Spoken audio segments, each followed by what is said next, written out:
Chapter 1557. At this time, the mentality of Dong Chuanfu and the others had completely changed. They were thinking about two things in their hearts. One was whether they would die or not. If the two sides didn't come to an agreement and went to war, they would probably become the first batch of martyrs. At this time, they had completely forgotten their identity. They were here to negotiate. Rather than placing their hopes on others, they might as well work hard themselves. The second thing they thought about was the change in their mentality. The three provincial kings were truly crazy and wanted to kill them all. They only hoped that the 5-star army could avenge them and kill all of the 3 provincial armies. At this moment, they finally understood the actions of the 5-star army in Bangla. They even thought that the 5-star army didn't kill enough to intimidate the enemy. Otherwise, why would the 3 provincial kings look down on them? No, it should be said that they were ignoring them. Everyone knew how to talk high and mighty. Their words didn't have any substance and wouldn't resonate with others. However, if they were in the same situation, they probably wouldn't say any lies, big words, or empty words. From this, it could be seen that Yang Qindong brought these 18 people with different views on war here. The effect was already evident. As the saying goes, if you don't manage the household, you don't know the cost of firewood and rice. Presumably, if they could survive, their opinions would definitely change if there was a war in the future. It was even possible for them to become staunch supporters of war. From this point alone, Yang Qindong's arrangement was correct. In the future, if someone wanted to talk about the cruelty of war and wanted to use benevolence or universal love to talk about it, they only needed to follow the example. Presumably, those dissenting voices would be completely suppressed. Dong Chuanfu and the others spent every day trembling in fear. They didn't know what would happen in the next second. It was like when the door to the courtyard was suddenly opened and Chen Tian suddenly appeared in front of everyone. They instinctively didn't know what was going on. What did this person want to do? As the most trusted minister of the 3 provincial kings, Chen Tian could definitely be called the #1 civil official. Many times his opinions could influence Zhu Huihua. Such a busy and important person suddenly appeared in the small courtyard. Dong Chuanfu and the others were only stunned for a moment before they came to their senses and hurriedly stood up and saluted. Logically speaking, with everyone's status, especially Dong Chuanfu, who was already the vice minister of a department, people like him had the opportunity to take charge of a region and become a provincial governor at any time. His status had already far surpassed Zhu Huihua's subordinate Chen Tian, who only had a territory of 3 provinces. However, under the eaves of others, he had no choice but to lower his head. In order to survive and complete the mission, Dong Chuanfu had to learn how to humble himself. "So it's Lord Qin. Excuse me for not going out to meet you." Dong Chuanfu stood up to greet Chen Tian. Although he was happy to be able to talk to Chen Tian, on the surface, Dong Chuanfu still had an unhurried appearance. He probably knew that at this time he was not only representing himself, but also the powerful Yang faction. Haha, Minister Dong is too polite. Hello, everyone. Chen Tian smiled and greeted everyone. His face was brimming with sincerity. If they were just a group of negotiators, based on Zhu Huihua's trust, Chen Tian really did not put them in his eyes. However, at this moment, he had no choice but to put on an act. This was closely related to the mission he had accepted. Zhu Huihua had just given him a very important mission. If he wanted to complete this mission, he needed the cooperation of Dong Chuanfu and the others in front of him. Although he did not think that this mission had a chance of success, in order to gain the most trust, he decided to take a gamble and give it a try. Being able to speak eloquently was one of Chen Tian's greatest abilities. With his intention, everyone sat together and began to talk. The topic was led in the direction of the result he wanted. At first, everyone was very happy with Chen Tian's goodwill and even his humble attitude. Some people even began to suppress their pride in their hearts. See, in other people's territory, they still had to curry favor with him. Didn't this mean that Yang Xie was now so powerful that no one could be a match for him? However, as the conversation deepened, Chun Tian changed his way of speaking his thoughts and put forward his request. Everyone was speechless, and the pride that had just risen was suppressed back into the bottom of their hearts. As the leader of the 18 people, Dong Chuanfu was even more furious. He loudly rebuked, "This is simply impossible. We will never agree to this request of yours." That's right. Deputy Director Yan Lianshui, who was second only to Dong Chuanfu among the 18 people, also spoke up. "If there is anything you want to discuss, you can discuss it with us. We are here on behalf of Yang Xie. There are many things that Minister Dong can make the decision on. However, I don't know why you want to see Bugnam of Gojoseon. You also want Bugnam of Gojoseon to personally visit Yunnan Manor. Isn't it said that a gentleman does not stand under a collapsing wall? Yes, we will never agree to this." For a moment, the 18 envoys actually spoke in unison. Perhaps this was because Chun Tian's request was too excessive, but how could it not be because they all knew that they could not agree to this request, nor did they have the authority to agree to it?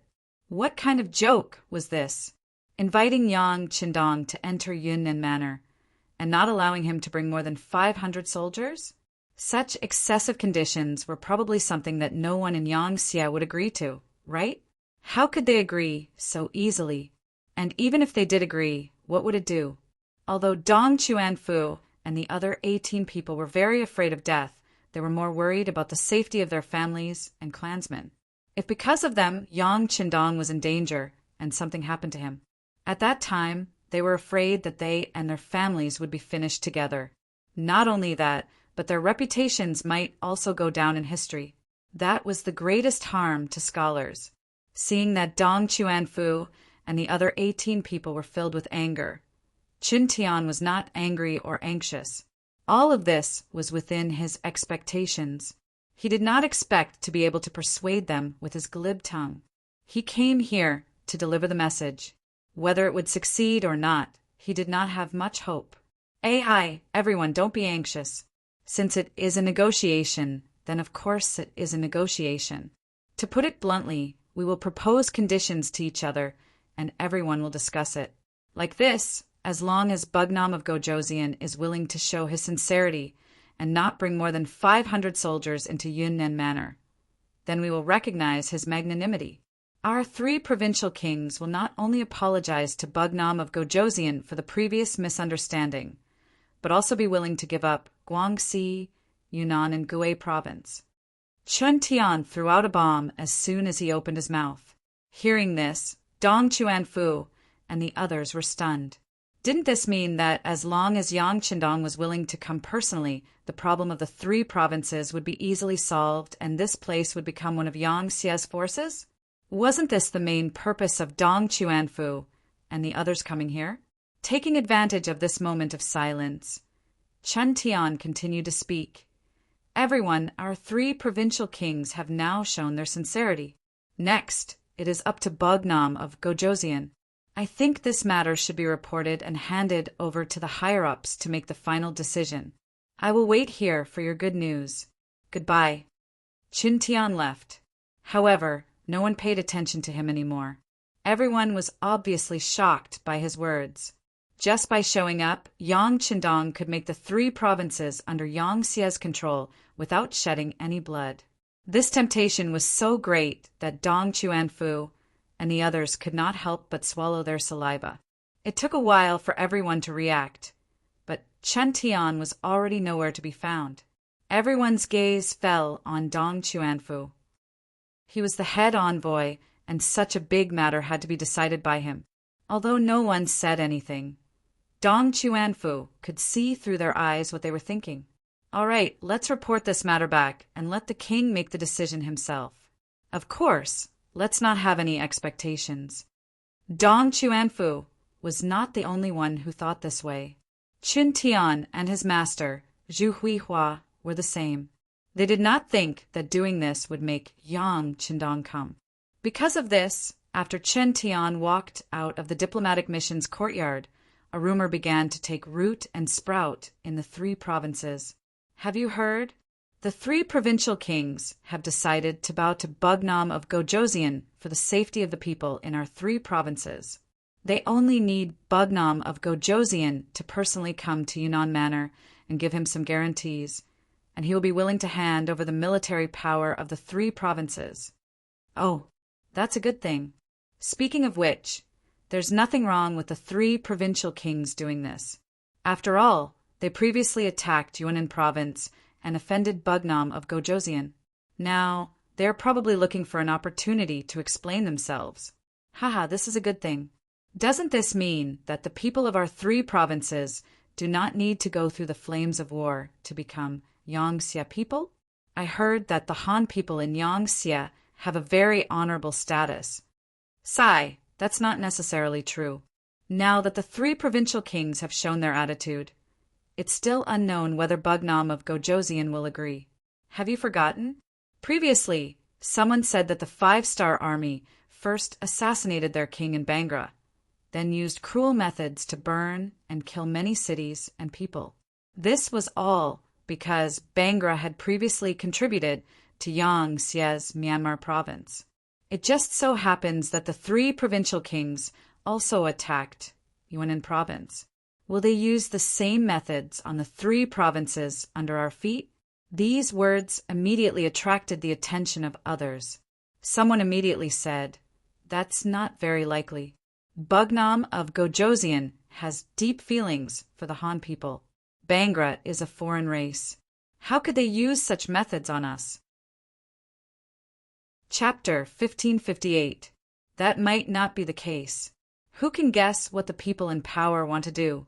As for the fact that the 3 provinces are all Han, that's true. However, there are so many Han in the world. Even if we die, the other Han will still be around. In a few years, the population will continue to increase, so it doesn't matter if the 3 provinces have us or not. Phew! Doesn't that mean that if Bugnam of Gojosian doesn't agree to come to Yunnan Manor and accept the allegiance of the 3 provincial kings, then there will be a huge war, and everyone will be in danger? You're smart, brother. That's the truth. So let's pray that Bugnam of Gojosian will agree. If he doesn't, then it means that he wants to kill us. I will join the army and fight against the 5-star army. No matter how much they have done for the rise of the Han, if they want to kill me and my family, then they are my enemies. I will hand over the 100 jin and fight them to the death. That's right, that's what I think too. I will also mobilize my family to fight them to the end. Similar conversations continued and continued to spread. After Chen Tian received Zhu Huiying's order to deliberately spread these rumors, the news quickly swept across the 3 provinces like a gust of wind. More and more people came to know about it, and various theories and voices emerged one after another. However, from the beginning to the end, none of these conversations mentioned Zhu Huiying's request for Yang Qindong to not bring more than 500 men with him. The people were being deceived, but no one mentioned it. It was a trap in itself. This was also why Mo Gui gave Zhu Huiying the idea. It would be best if the matter was successful. When Yang Qindong brought 500 soldiers into Yunnan Manor, he would be a fish on the chopping board. However, once something happened to Yang Qindong, Yangxia would be in chaos. At that time, who would have the time to cause trouble for Zhu Huiying? Not only that, it would also be a good opportunity for Zhu Huihua to show off his might and quickly encroach on Yangxia's territory. If he failed, Zhu Huihua would not lose anything.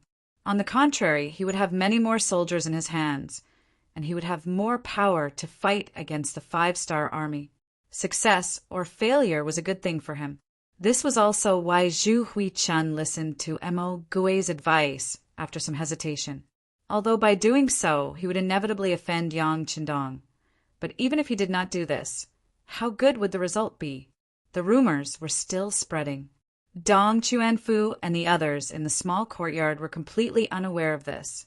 After a discussion, the 18 of them wrote a report and sent it to the telegraphist accompanying them, asking him to pass the news to Bugnam of Gojosian.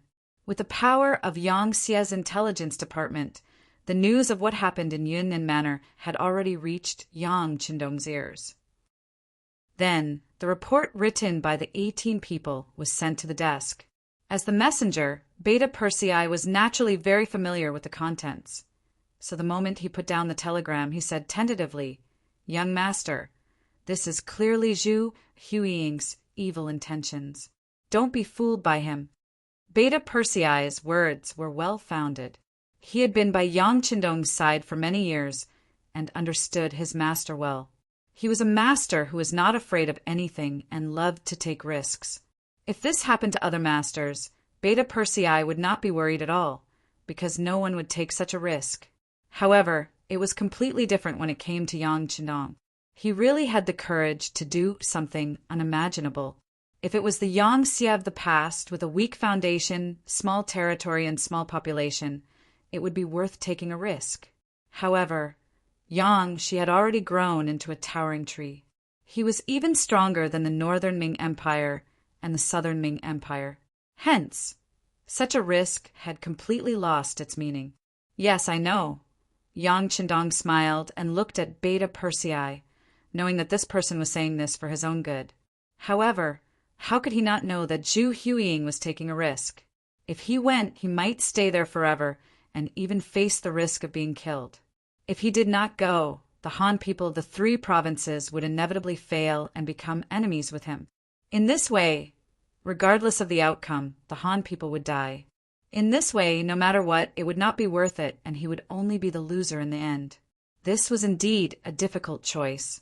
If he wanted to break out of this situation and obtain the ruling power of the 3 provinces at the lowest price, it seemed that the only feasible way was to take the risk. However, Qin Tian's words alone were not enough.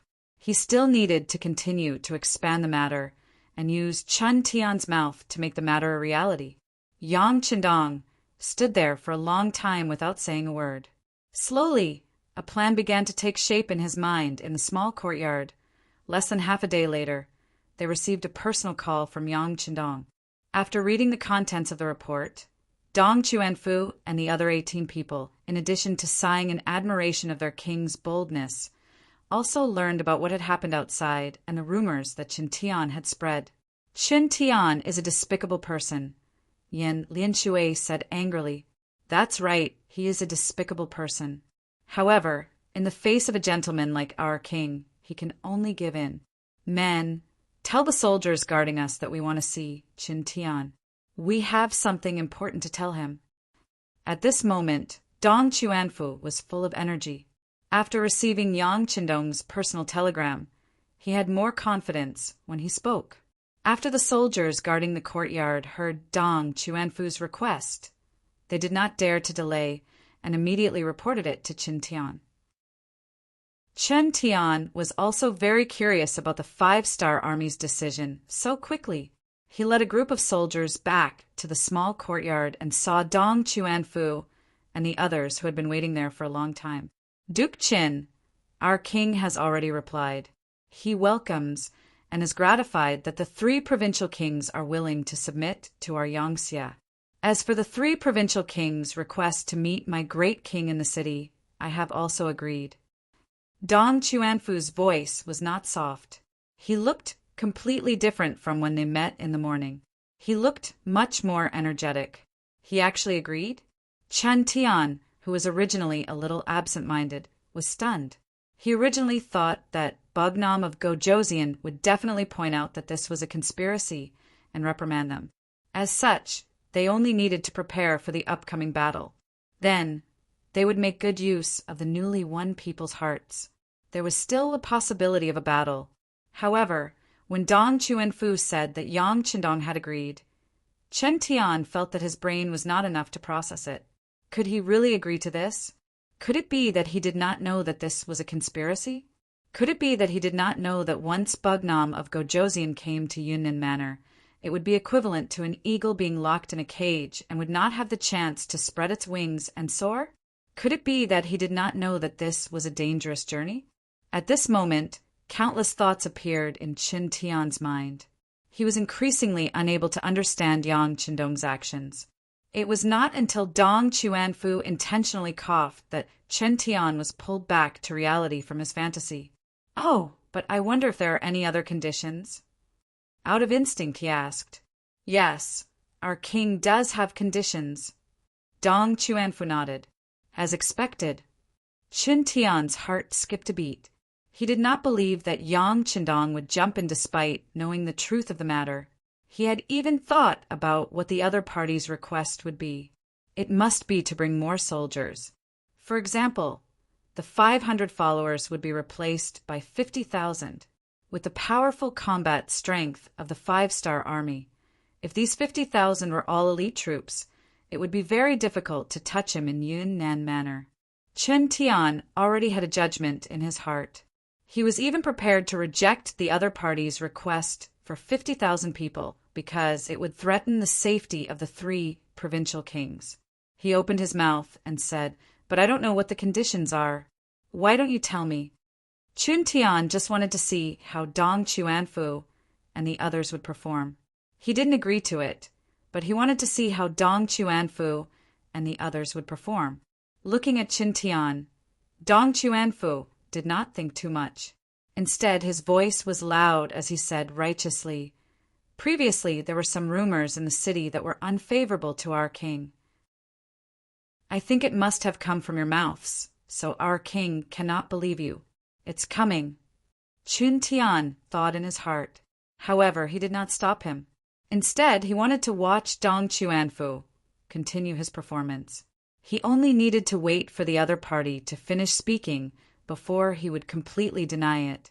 At this time, Dong Chuanfu was still talking to himself.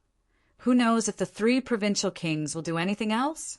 In order to dispel our king's concerns and to make the truth of the matter public, you only need to send out official documents to the people of the 3 provinces. Tell them that the 3 provincial kings intend to submit to our king. Everything will wait until our king enters Yunnan Manor. After ensuring his safety, the authority of the 3 provinces will be handed over. Then Bugnam of Gojoseon will come here and take over everything. No, that's too much.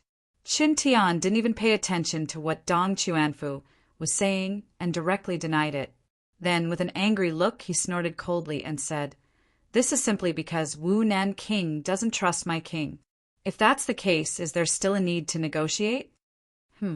Not only were Dong Chuanfu and the 17 members of the diplomatic mission stunned by Chen Tian's words, but even the personal guards behind Chen Tian were stunned. They did not understand how their master's words had anything to do with Dong Chuanfu's request. At this time, Chen Tian also felt that something was wrong. This could be seen from the faces of Dong Chuanfu and the others.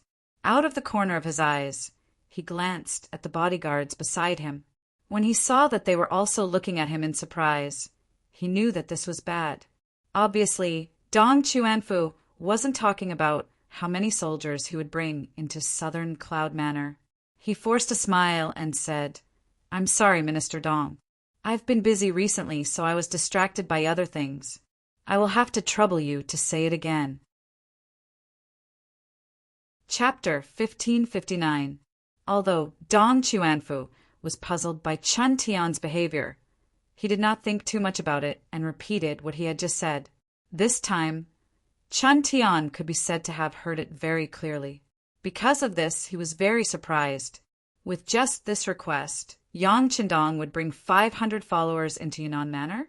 Was he not worried about his own safety? Puzzled, he repeated his question. "Just this one request?" "Yes, just this one request. But these notices must be posted all over the streets and alleys of the 3 provinces, so that all the people know about this. At that time, my king will come to Yunnan Manor and give the 3 provincial kings a chance to turn over a new leaf." Dong Chuanfu raised his head and said proudly, "Look, this was their king." The so-called danger was nothing in his eyes at all. Just this boldness alone was something they could never learn. "Okay, no problem." Chen Tian agreed immediately. He just wanted to spread the news and let the people of the 3 provinces know. But what was the use of this? To threaten the people? Haha. At that time, ordinary people did not have any status. Often, when the noblemen and officials said that the country was prosperous and the people were at peace, they were referring to the scholars and the noble families because they were often with the noblemen. In the eyes of the noblemen, if these people were satisfied, then the people of the world would be satisfied. Because of this, Qin Tian really did not know the use of Yang Qindong's request. So what if the people of the 3 provinces were at his beck and call? Could these people turn the world upside down? The result of this meeting was a happy ending. After Qin Tian left, he went to see Zhu Huiyin and told him about Dong Chuanfu and the others, or rather Yang Qindong's request. The 3 provincial kings were very happy to hear it. Ha ha ha, great news, great news. As long as Yang Qindong enters Yunnan Manor, he will be the prey in our eyes. He will not be able to turn the world upside down. At that time, we will be able to use the emperor to order his vassals. No matter how big the territory and how much wealth, it will be ours. Qingong, let's go and settle this matter immediately. In order to prevent any undue delay, this matter has to be done quickly. Also, send someone to keep an eye on Yunnan Manor to prevent this Bugnam of Gojoseon from secretly sending people into the city. Yang Qindong's strength, although Zhu Huitu didn't experience it too much, but looking at the opponents he dealt with, he knew that this person was very powerful. In order to prevent the other party from playing any tricks in the dark, he had to strengthen his control over Southern Cloud Manor, especially in terms of military force. As for public opinion, Zhu Huichen really didn't care. As long as he had money, food, and soldiers, ordinary people would have to look up to him. After getting a positive answer, Qin Tian went to work with a face full of joy. Once Zhu Huichen really became a great emperor, he would have the power to meddle with Yang Xie. His status would inevitably rise, and some of his ambitions would be realized. It was very likely that he would be remembered in history. No one cared about public opinion, but only Yang Qindong was very clear about the importance of public opinion. Yang Qindong had some headaches about Yunnan, Guizhou, and Guangxi. These were the ancestral lands of the Han people. It was impossible to deal with them like dealing with other forces. After taking over these places, he couldn't forcibly move them out. That would be criticized behind his back. Yang Qindong didn't care about what they said about the foreign races. But for the Han people, their position was naturally different. If possible, of course, he would want to solve the problem here in a peaceful way. Thus, Zhu Huichen came up with this move. Although it seemed that this place was abnormally dangerous. But wasn't it an opportunity for him? If he did it well, he could righteously take over the 3 provinces, and the people here wouldn't have any resistance. In this way, the big problem would be solved. Since that was the case, why would he not agree? As for what kind of danger would there be in Yunnan Manor, Yang Qindong, who had Datsang, really didn't care too much. If they wanted to deal with him, those people had to have the ability to do so. Of course, because of Datsang, Yang Qindong was full of confidence, but others didn't know.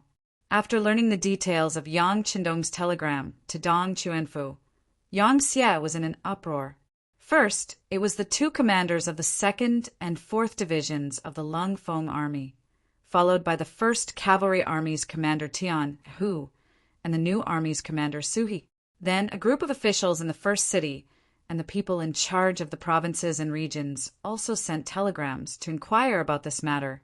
At the same time, they also advised their king not to be impulsive. In this regard, Yang Qindong just smiled and accepted the concern of these people. Then, he did something that made everyone exclaim. A personally written telegram was sent to Qiqian City, establishing his eldest son, Yang Bo, as the prince and establishing his identity as the legitimate heir. On the issue of establishing the successor, there were already many people who had spoken up. After all, Yang Qindong was different from other monarchs. He was a master who always liked to rush to the front line, and danger could be discovered at any time. It was true that Yang Bo was the eldest son, and he was also the son of Queen Huyen. No matter how one looked at it, he was the best choice to be the successor. However, without any instructions, anything could happen. As the saying goes, if the name is not correct, the words will not go smoothly. How could the other princes not have a chance to compete? Besides, Yang Xie was really too powerful. With such a huge monster, when Yang Qindong was around, the people in charge would be loyal and wouldn't have any other thoughts. But what if something happened? In the face of such a huge temptation, coupled with the fact that Crimson City was quite far away from many provinces, in a place where the heavens were high and the emperor was far away, it was inevitable that the ambitions in the depths of some people's hearts would be exposed. If that was the case, it was not impossible for the Yang faction to be torn apart. However, if the successor was confirmed, then it would be completely different. At that time, when Yang Qindong wasn't around, everyone would consciously follow the new young master. Regardless of whether they agreed in their hearts, they would have to do so on the surface. If some of them had other ideas and made other moves, Yang Bo would be able to give the order to send out troops to suppress them. Just like before, it would be justifiable. This was the importance of having a legitimate successor. It was because Yang Qindong was still very young, only in his 30s, and his health had always been very good. In addition, he had the protection of the world's most elite forces, the Black Cavalry. That's right, after some people's requests for a successor were not answered, they weren't particularly anxious. And now, Yang Qindong had taken the initiative to write down the document for Yang Bo's succession, and it did indeed let some people put down the worries in their hearts. However, when they thought about Yang Qindong's actions, they couldn't help but worry for the old master. Whether it was Yang Xie or the 5-star army, it was all because of Yang Qindong that they had everything they had now. If something were to happen to this founder, the huge Yang Xie was likely to be torn apart in an instant, just like the death of Genghis Khan in Mongolia. Even if Yang Bo could achieve temporary stability, if he wanted to continue expanding his territory, it would be impossible. For some of the officials who still wanted to see how far the Han people could go, of course, this was not what they wanted.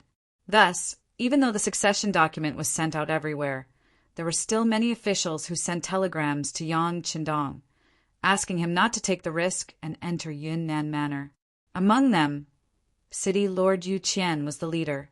Yu Qian's feelings for the great Ming dynasty were unquestionable, but not many people knew that his loyalty wasn't to any dynasty, but to the Han people. Since Yang Qindong did better than the great Ming dynasty in this aspect, why wouldn't he fully support him? This could be seen from the fact that he called Yang Qindong king and had his son become an official. He also did his best to assist him. Yu Qian thought that even if he couldn't see the day when the Han people unified the world, his son and grandson had to see it and participate in it. But now, just as the hope was getting bigger and bigger, Yang Qindong wanted to take the initiative to take the risk. So how could he let it go?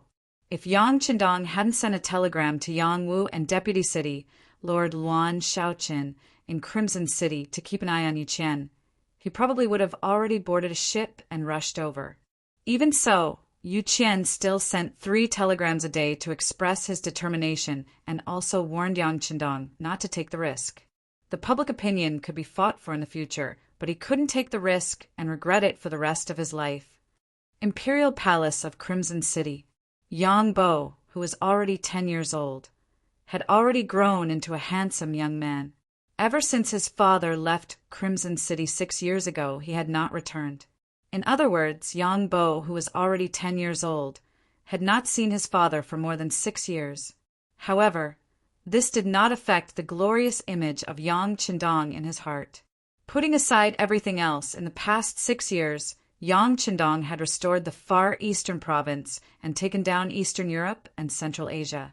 He had destroyed countless countries and increased the wealth, territory, and population of the Yangtze. It wouldn't be long before news of a great victory came from the front. When the little Yang Bo heard this, he felt a sense of pride and glory.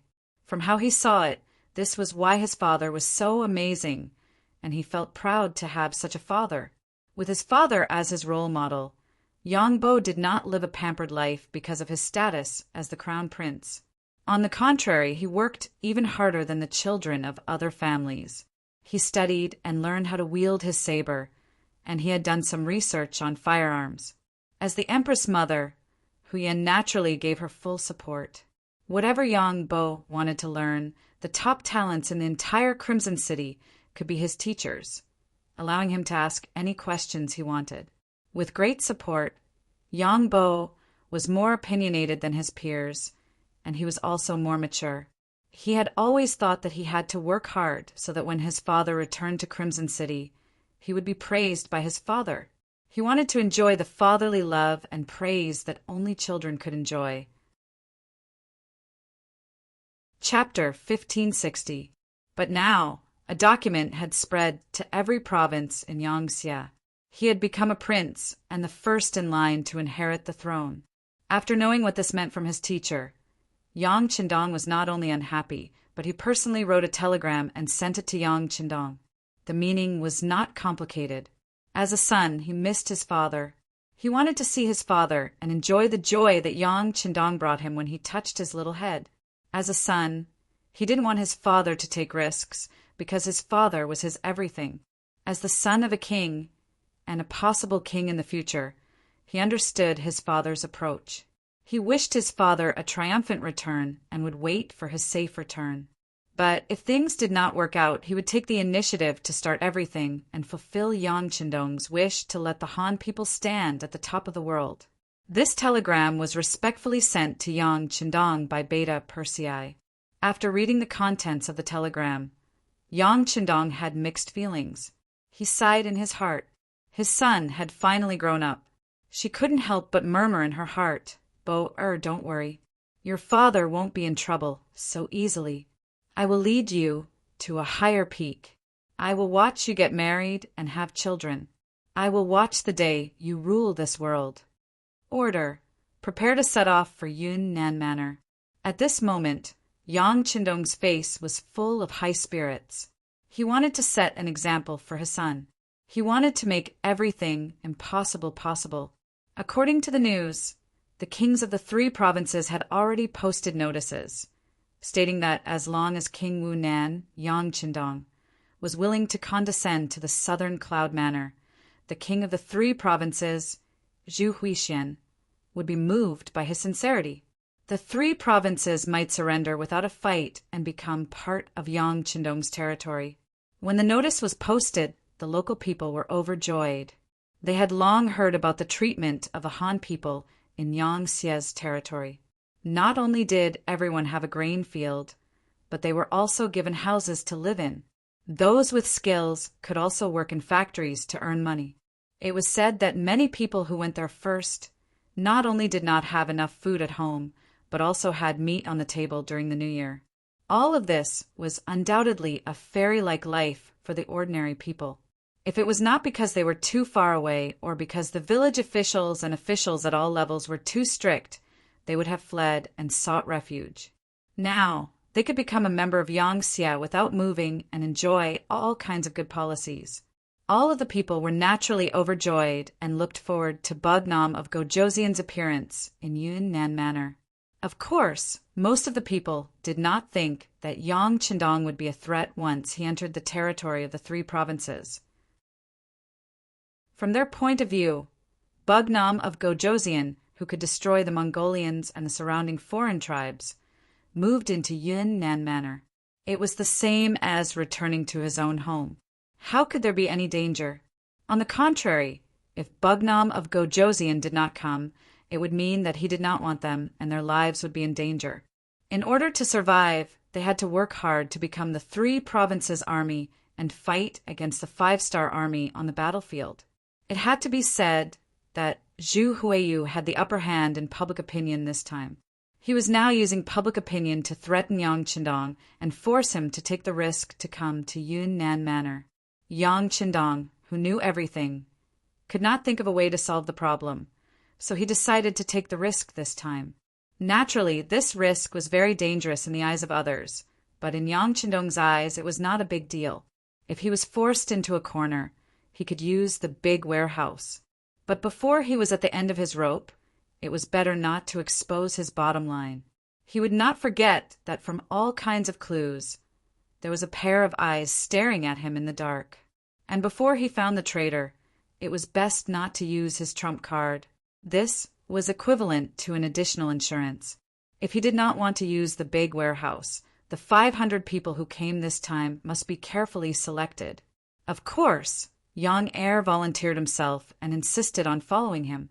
Next was the 2,000 Black Cavalry, the Lung brothers and the self-proclaimed elite warriors of the world's first cavalry army. However, there were only 500 people to follow. Even if the Black Cavalry had 2,000 people, how could there be anyone else's turn? Out of 2,000 people, only 500 could be brought. With a ratio of 4-to-1, all the Black Cavalry wanted to join. In their hearts, it was all thanks to Yang Qindong that they could have a good life and social status now. Now that their master needed them, of course, they would not shirk their responsibility. Yang Qindong handed this difficult matter to Beta Persei to handle. He believed that this young family servant would do his best to protect his safety. If that was the case, who would he bring along? He must be more nervous than himself.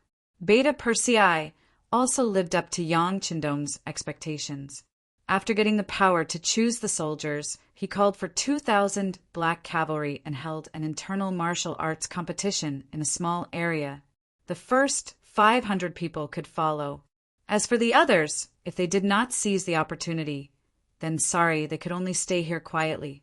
In the afternoon, 500 of the most elite Black Cavalry were selected. Beta Persei immediately transferred a batch of firearms to them. Then, under the worried eyes of the 5-star army generals, they went straight from Beijiang Prefecture to Yunnan Prefecture under the banner of Bugnam of Gojoseon. After Yang Qindong arrived at Beijiang Prefecture, Wang Zhanjiang, one of the 3 provincial generals outside the city, retreated with his army. He came on this trip full of confidence. The army of 150,000 looked like they were bound to invade the entire Vietnamese province. In Wang Zhanjiang's mind, he suddenly appeared in Vietnamese province and had the advantage of military strength. Even if he could not conquer the entire Vietnamese province, he could at least occupy half of it. However, he did not expect that Beijiang Prefecture alone would be able to stop him here. With the cooperation of the 1st Division of the Cold Front Division, he did not gain the slightest advantage, no matter how hard he tried. He also did not see any hope of attacking the city. Therefore, when Yang Qindong appeared with the main army, he turned around and fled. Wang Zhanjiang's luck was very bad. When he led his troops back to Langsun, he was heavily injured by Cheng Hu of the 1st Division of the Cold Front Division, causing him to flee like a stray dog. On the way back, in order to make himself look less miserable, he even ordered his Kiliarchs to capture many able-bodied men from nearby villages to supplement the army. However, what he did not know was that among the able-bodied men he captured, 2,000 of them were from the 1st Division of the Cold Front Division. One by one, they disguised themselves as ordinary people and were scattered all over the place. Then they were caught and found by the 3 provinces' army and brought back to the Southern Cloud Mansion in a grand manner. Although these 2,000 men were scattered among the various armies, they were already prepared. As long as Cheng Hu, as the commander, gave the order, they would immediately gather and do more things. The existence of these people was also one of the trump cards that Yang Qindong dared to enter Yunnan Prefecture. Since both sides had reached a temporary truce agreement, Yang Qindong had already set off for Yunnan Prefecture with 500 Black Cavalry. Naturally, they did not encounter any obstacles along the way. Moreover, the armies and officials of the 3 provincial kings would come out to greet them as a sign of friendship. This allowed Yang Qindong and his troops to get closer and closer to Yunnan Prefecture. In Yunnan Prefecture, at this moment, Zhu Huichuan's face was flushed and he was extremely excited. Previously, when he heard Mo Gui's suggestion, he did not think it was feasible. At least, if he was Yang Qindong, he would never take the risk to come to Yunnan Prefecture. Since he had a good chance of winning, why would he take the risk? However, Yang Qindong actually agreed and even appointed his eldest son, Yang Bo, as the prince. This meant that he was ready to break the hatchet and sink the boat. When Zhu Huiqiu thought about how long it would take for Yang Qindong to appear in front of him and even be controlled by him, then he might indirectly control the entire Yang family. His heart began to beat faster and faster, and it didn't slow down. In his excitement, he secretly mobilized the elite forces in his hands to get closer to Yunnan Prefecture. What he needed to do was to wait for Yang Qindong to enter the city and find the right opportunity to control him for his own use. In order to successfully complete this mission, he continuously mobilized the elite forces under him from the provinces and gathered outside Yunnan Prefecture. At the same time, he also sent out a large number of scouts to pay attention to the main forces of the 5-star army in the south of Langsan.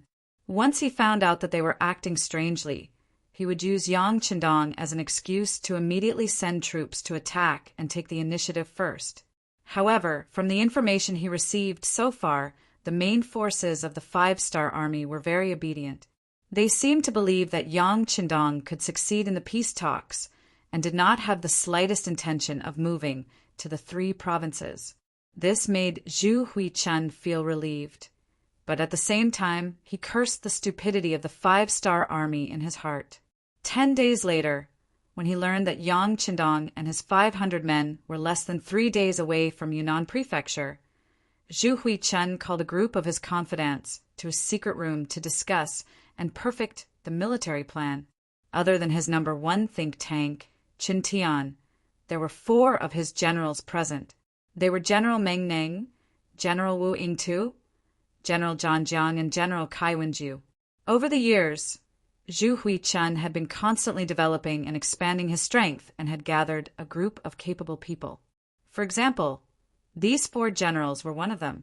There was also General Luo Guan, who guarded Yunnan, General Jiang Wuqing, who guarded Guangxi, and General Bai Kuan, who guarded Guangxi.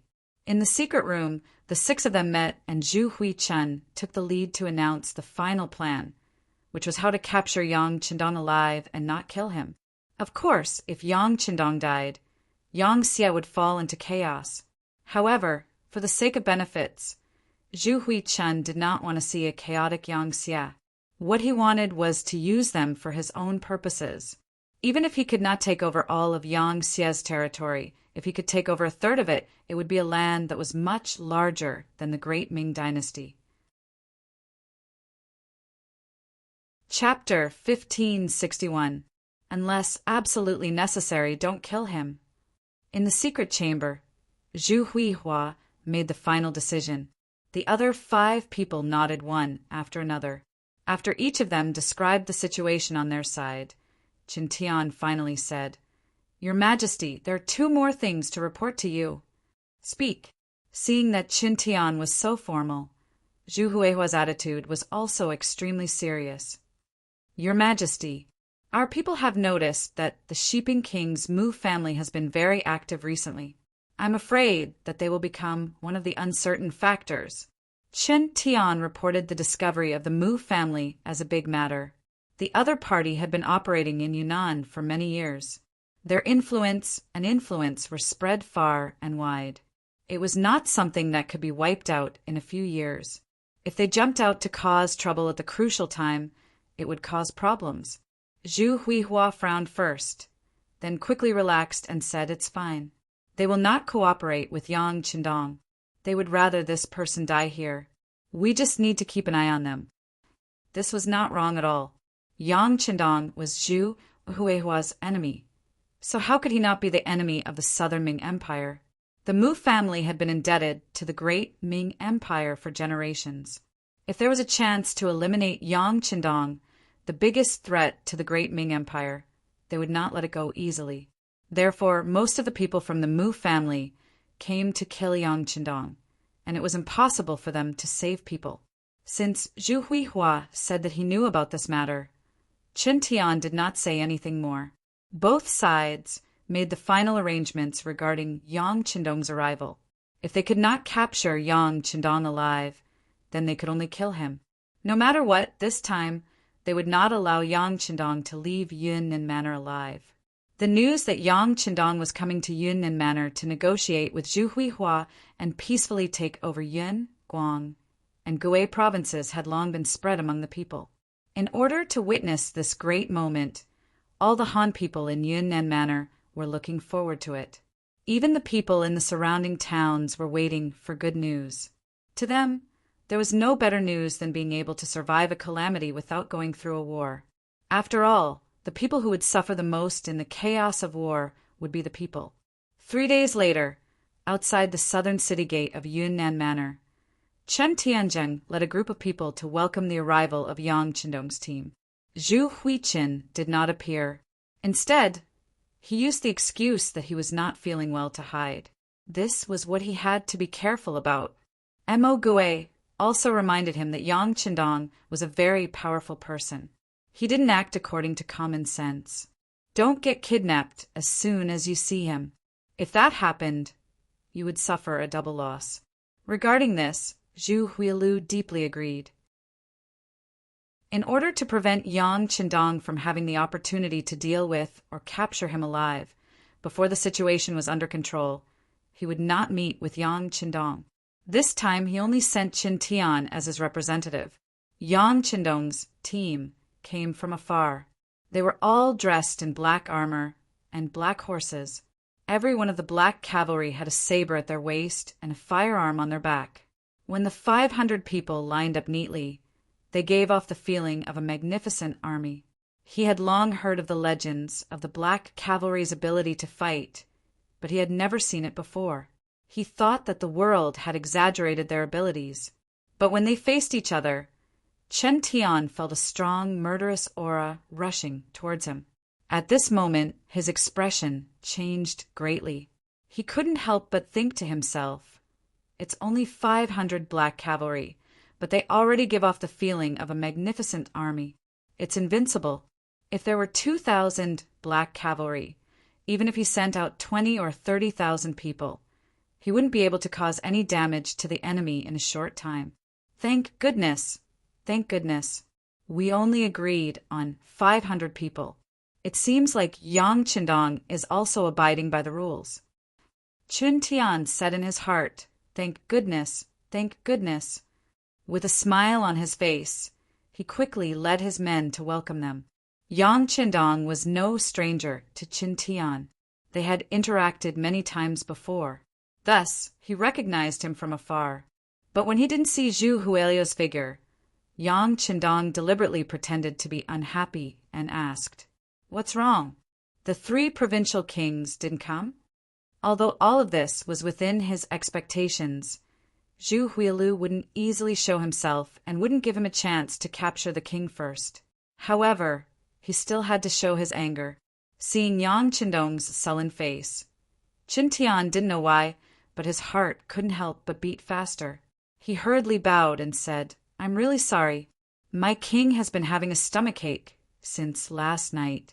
He hasn't recovered yet, so I can only come to welcome him. But please don't worry, Bugnam of Gojoseon. Once my king recovers, he will immediately come to see you." With an apologetic look, when Yang Qindong looked at him, Qin Tian couldn't help but avoid his eyes. After all, he was lying, so he was somewhat lacking in confidence. How could Yang Qindong not know that Qin Tian wasn't telling the truth? However, if he turned around and left because of this, it would be making a mountain out of a molehill. Moreover, he originally planned to enter Yunnan Manor. Otherwise, he wouldn't be able to carry out his plans one by one. "All right, then please send my regards to the health of the 3 provincial kings. This king hopes to see him as soon as possible so that we can discuss the matters of the 3 provinces as soon as possible." Yes, Bugnam of Gojoseon's intentions. This official will definitely pass on your message to my king. Then, can we enter the city now? There are many people in the city waiting to see Bugnam of Gojoseon. Seeing that the matter was over, Chen Tian hurriedly changed the topic. Oh, hearing that the people were lining the streets to welcome him, Yang Qindong's face lit up with joy. That's right, this king is really happy that the people are so fond of him. I'll have to trouble Lord Qin to lead the way. You're too kind. This is what I should do. Bugnam of Gojosian, please. Chun Tian chuckled. After bowing and making an inviting gesture, he immediately turned around and walked in front. When he turned around, he intentionally looked at the armored general who was following beside him. This person was Wang Zhanjiang.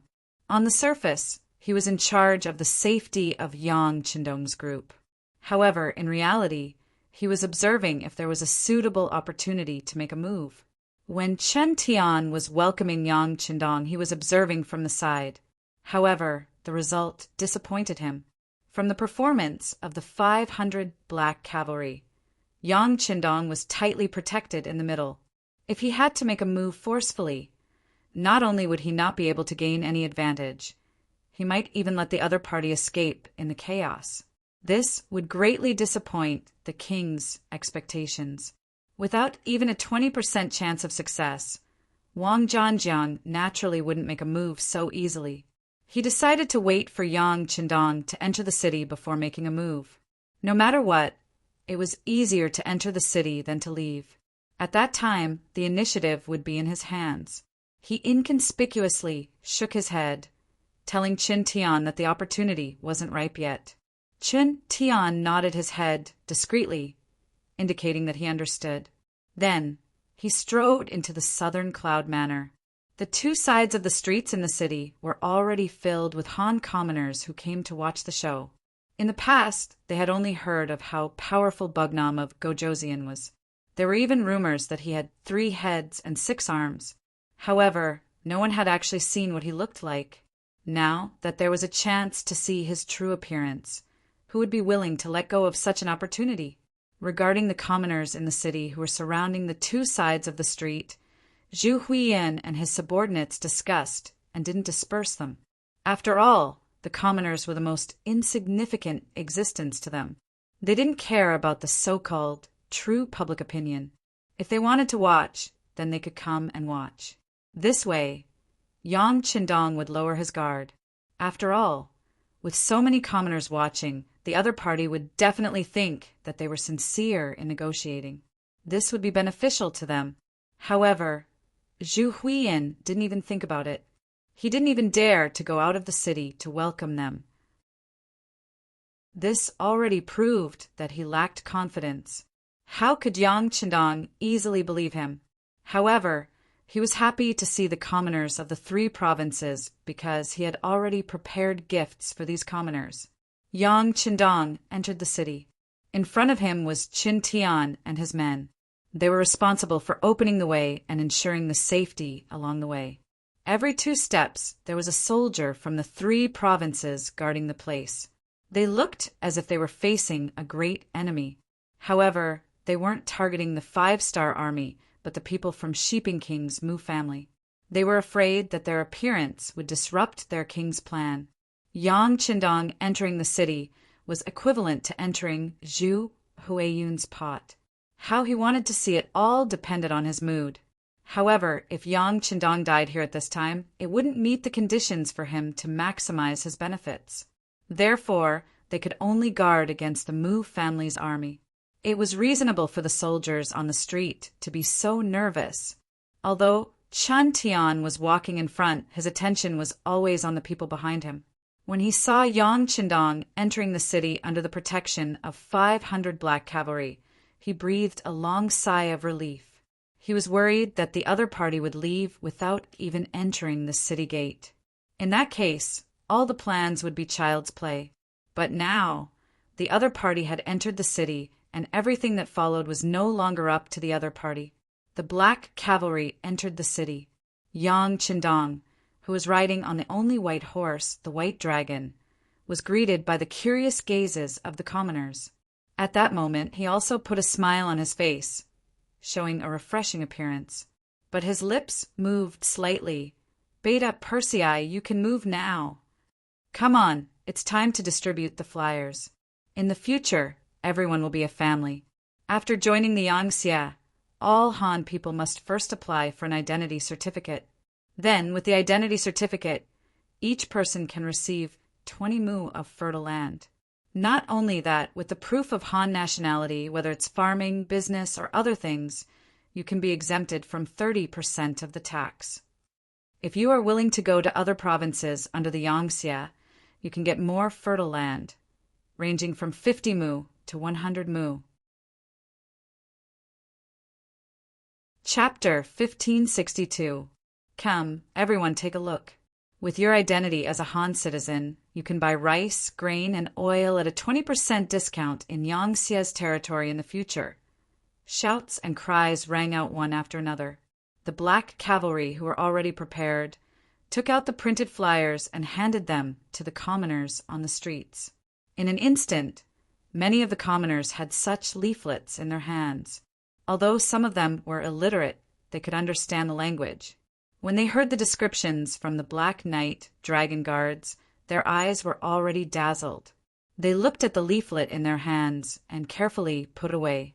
They decided to go back and find someone who could read to listen to what was written on it. The Black Cavalry Dragon Guard's actions were truly beyond Qin Tian and the others' expectations.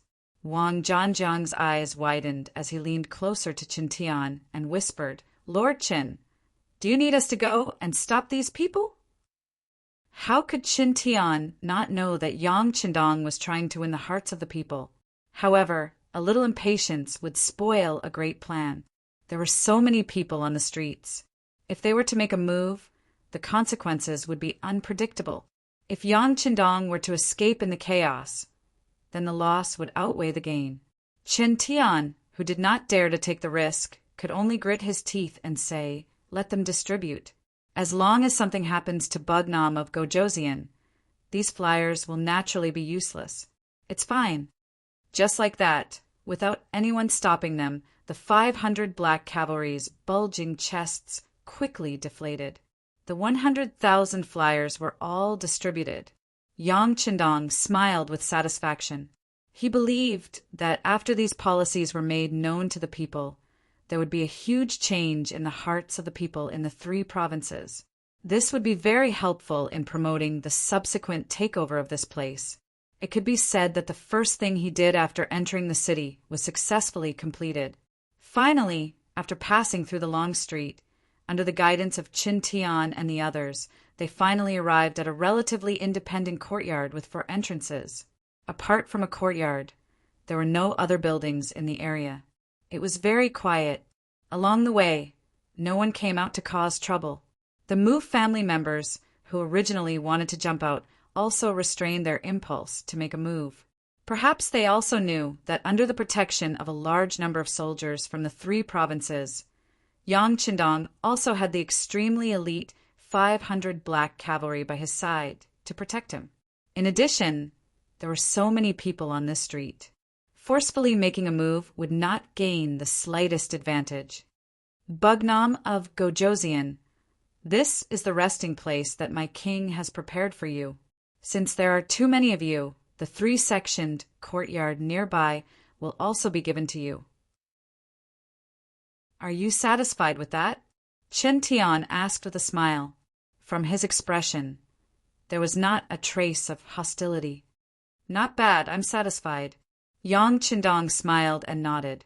Beta Persei, who was standing at the side, shouted, "Dao Xiao Badaojiang, lead the team in to investigate." Immediately, the 200 black cavalry dismounted and entered. After about a quarter of an hour, the 2 captains walked out and nodded at Beta Persei. Qin Tian was not surprised to see the black cavalry being so careful. He would not hide anyone in this courtyard. He did not think that such a lowly method would be able to take down Yang Qindong. Of course, it was not that he did not do anything. He also believed that Yang Qindong would be able to see through it, but there was nothing he could do. Bugnam of Gojoseon, you must be tired after such a long journey. Why don't you take a rest first? After that, someone will send food and drinks. Everything will wait for my king to recover before starting the peace talks immediately. Is that okay? Seeing that the matter was settled, Qin Tian cupped his hands and prepared to leave. Thank you for your trouble, Master Qin. I won't see you out.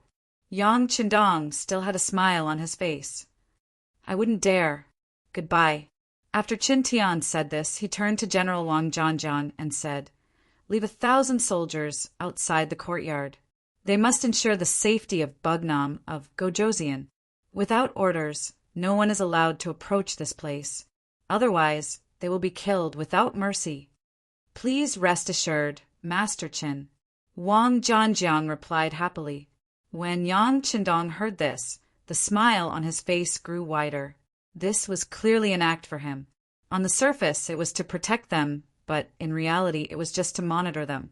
After saying this, Qin Tian turned to look at Yang Qindong and said with a smile, "This humble official will take his leave." Well said, well said. By the way, I will have to trouble you to send Dong Chuanfu and the others out of the city. Since I am here, there is no need for him to stay here. Yang Qindong made a timely request. Compared to Yang Qindong's importance, Dong Chuanfu was not even worth a fart. Qin Tian did not want to go against Yang Qindong over such a small matter, so he immediately nodded and agreed. After Qin Tian left, Yang Qindong also entered the courtyard. Then he saw Beta Persei saying with an indignant expression, "Young master, this humble one just took a look. There are 2 courtyards and a total of 6 doors. 2 of them are front doors, 2 back doors, and 2 side doors. This is really not easy to defend. Why didn't the other party find us a large courtyard with 5 courtyards? Why did they have to put together 2 courtyards? This is clearly to create a loophole in our defense." Looking at Beta Persei's angry expression, Yang Qindong waved his hand and said, "Just take care of the main courtyard. As for the rest, we will wait and see." How could Yang Qindong not see through the other party's tricks? If Yang Qindong was 99% sure that Zhu Huitong had ulterior motives towards him before, he was 100% sure now. Since that was the case, there was no point in saying more. Everything depended on their own means. It seems that the other party doesn't want me dead, but wants me alive. Interesting, his appetite is really big. Yang Qindong muttered to himself as Beta Persei left to make arrangements. He was very curious about how the other party would target him. He also wanted to see how long the other party could endure. After Qin Tian left the courtyard, he arranged for someone to let Dong Chuanfu and the others leave. Then he strode towards the king's mansion of the 3 provinces. Zhu Huitong could no longer calm down and was pacing back and forth in the hall. When he saw Qin Tian, he asked nervously, "How is it?" "Congratulations, Your Majesty. Bugnam of Gojosian has fallen into the trap. He has now been arranged to stay in the courtyard. General Wang Zhanjiang is waiting there with his men." As he spoke, Qin Tian began to talk about the situation along the way in detail from the moment he saw Yang Qindong. Zhu Huitong didn't care about the leaflets in the city promoting the Yang Xie policy at all. Yang Qindong couldn't even protect himself. So how could the policy be implemented? It was just a pie in the sky. There was nothing to be afraid of. What he cared about was that Yang Qindong had entered the city and lived in a courtyard with 6 doors. This would also determine whether the initiative was completely in his hands. Good, very good.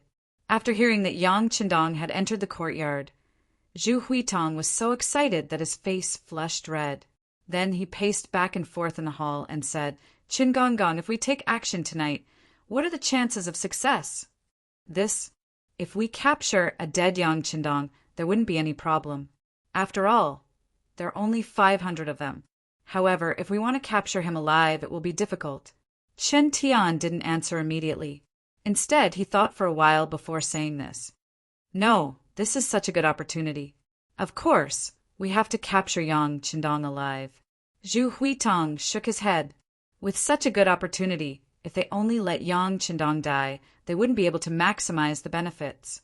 This was obviously not what he wanted. "Qin Gongong, do you think we can think of something with the food? For example, poison?" "We can't. If we can think of this method, the other party will definitely think of it as well. They must have prepared many methods to check the food we send. Once they find out, they will definitely fight to the death. Unless it's absolutely necessary, it's best not to do this." Qin Tian hurriedly shook his head. The Black Knight Dragon Guards were elites. How could something as simple as poisoning really make things difficult for the other party? Yes, yes. This king didn't think it through. Zhu Huitong knew that he was too agitated and didn't think carefully enough. Then, according to Qin Gongong, what should we do? Chen Tian was already prepared for this. When faced with this question, he almost immediately answered, Your Majesty, Yang Qindong has just arrived, so he will definitely be on high alert. It's not appropriate to attack blindly. However, we can give it a try. For example, Chen Tian muttered into Zhu Huitong's ear. Zhu Huitong nodded continuously as he listened, his face glowing with excitement. In the courtyard, Yang Qindong sat in the main hall, reading a biography in his hand. This was the only copy that one of his subordinates found. It recorded some of the experiences and descriptions of the mountains and rivers written by a person named Wang Pu after his travels. There were many records about the 3 provinces. In the future, this place would become one of his territories. Of course, Yang Qindong had to know more about it. When Beta Persei finished arranging everything and entered the main hall, he secretly admired Yang Qindong in his heart when he saw him sitting there quietly reading a book. At this time, his young master was still calm. It was no wonder that he could conquer such a huge country. Seeing that Yang Qindong was reading, Beta Persei turned to leave. However, Yang Qindong spoke at this time. Beta Persei, empty the row of rooms in the backyard. Someone will send something later. Just leave it there. Something? What is it? Beta Persei asked in confusion. He didn't receive any notice. This was Yunnan Manor, not Yang Xie's territory. How could someone send something here? Yang Qindong suddenly raised his head and looked at Beta Persei. That gaze made Beta Persei's heart tighten. He suddenly thought that it must be an extremely confidential matter. His question just now was obviously superfluous.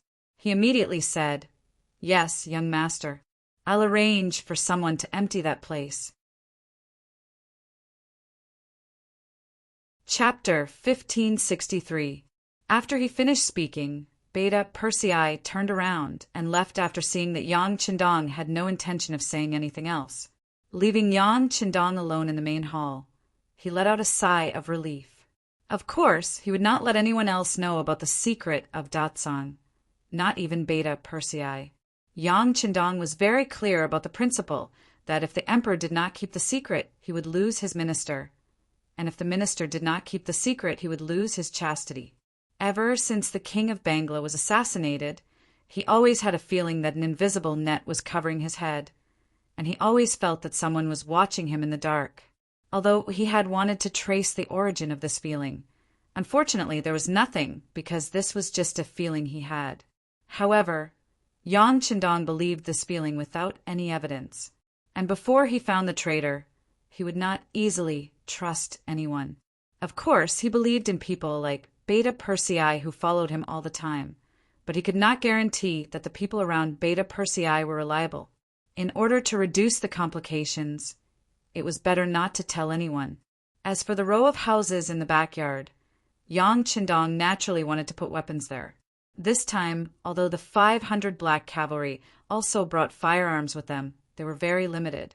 This was especially true for ammunition, which was extremely lacking. And if they had enough ammunition, the 500 black cavalry would be enough to guard the small courtyard and prevent any enemy from advancing. It was dark. The 3 provincial armies sent food for the 500 black cavalry. Beta Persei brought Dao Shao and Ba Dao Jiang to check carefully and did not find any problems. But for the sake of safety, they only sent a squad of 10 black cavalry to try first. After seeing that there were no adverse reactions after an hour of eating, everyone began to eat. Yang Qindong agreed with everyone's caution, although he did not think that the 3 provincial armies would do anything because it would only prove the other party's stupidity. It was better to be safe than sorry. After the meal, the small courtyard became quiet. A total of 500 black cavalry, a total of 200 people were arranged to be on night watch. They were hidden in every corner of the two courtyards, showing the caution of the Black Cavalry. The Black Cavalry was not only strong in individual combat, but also had a good sense of obedience and loyalty. What was more, they were cautious. When they should be bold, they would charge forward. When they should be careful, they would be extremely cautious, like an embroidered woman. It was late at night. The figure of the night watchman walked past the street outside the door and sounded the third night watch. Not long after the night watchman walked past the street, hundreds of black shadows suddenly appeared from everywhere and began to gather outside the street. These black-clothed people were extremely familiar with the terrain of this street. They avoided the sentries of the three provincial armies, one after another, and arrived outside the small courtyard. Then they gathered into a flood. From afar, there were about 150 people. Their footsteps were light, their movements nimble, their landing silent, and there was no wind when they moved. They were undoubtedly experts. As soon as they appeared outside the small courtyard, their footsteps did not stop for too long. Instead, they jumped over the wall and stood guard. They appeared to be in good order. Soon, the back door of the three courtyard was opened from the inside. A group of black-clothed people entered in a single file and quickly charged towards the fore courtyard on the other side. Attack! Just as these black shadows did not encounter any obstacles along the way and arrived at the side door of the fore courtyard, a loud roar suddenly sounded. Then there was the sound of flames spewing out. Bullets flew out and covered the bodies of those black-clothed people. The black-clothed people were completely unprepared for this sudden attack. Just this attack alone caused at least 100 corpses to fall. Less than a third of the black-clothed people retreated in panic. However, since they were already here, how could they possibly let them retreat? Unknowingly, a row of black knights and dragon guards had appeared behind them. They had 2 light machine guns, and the rest were Type 95. Just like that, they swept across the area. When the bullets landed among the shadows, there were screams after screams. Kill them all. Leave no one alive. Yang Qindong's voice sounded in the dark night. Unknowingly, he was already standing in the small courtyard. Beta Persei and Dao Shao were standing on either side of him. The gunshots did not seem to have any intention of stopping. In less than a minute, the last 50 black-clothed people had all fallen into a pool of blood. From the beginning to the end, they did not even have a chance to draw their swords. They did not even see the shadows of their opponents before they were all turned into corpses. Young Master is amazing. Beta Persei and Dao Shao looked at each other and sighed.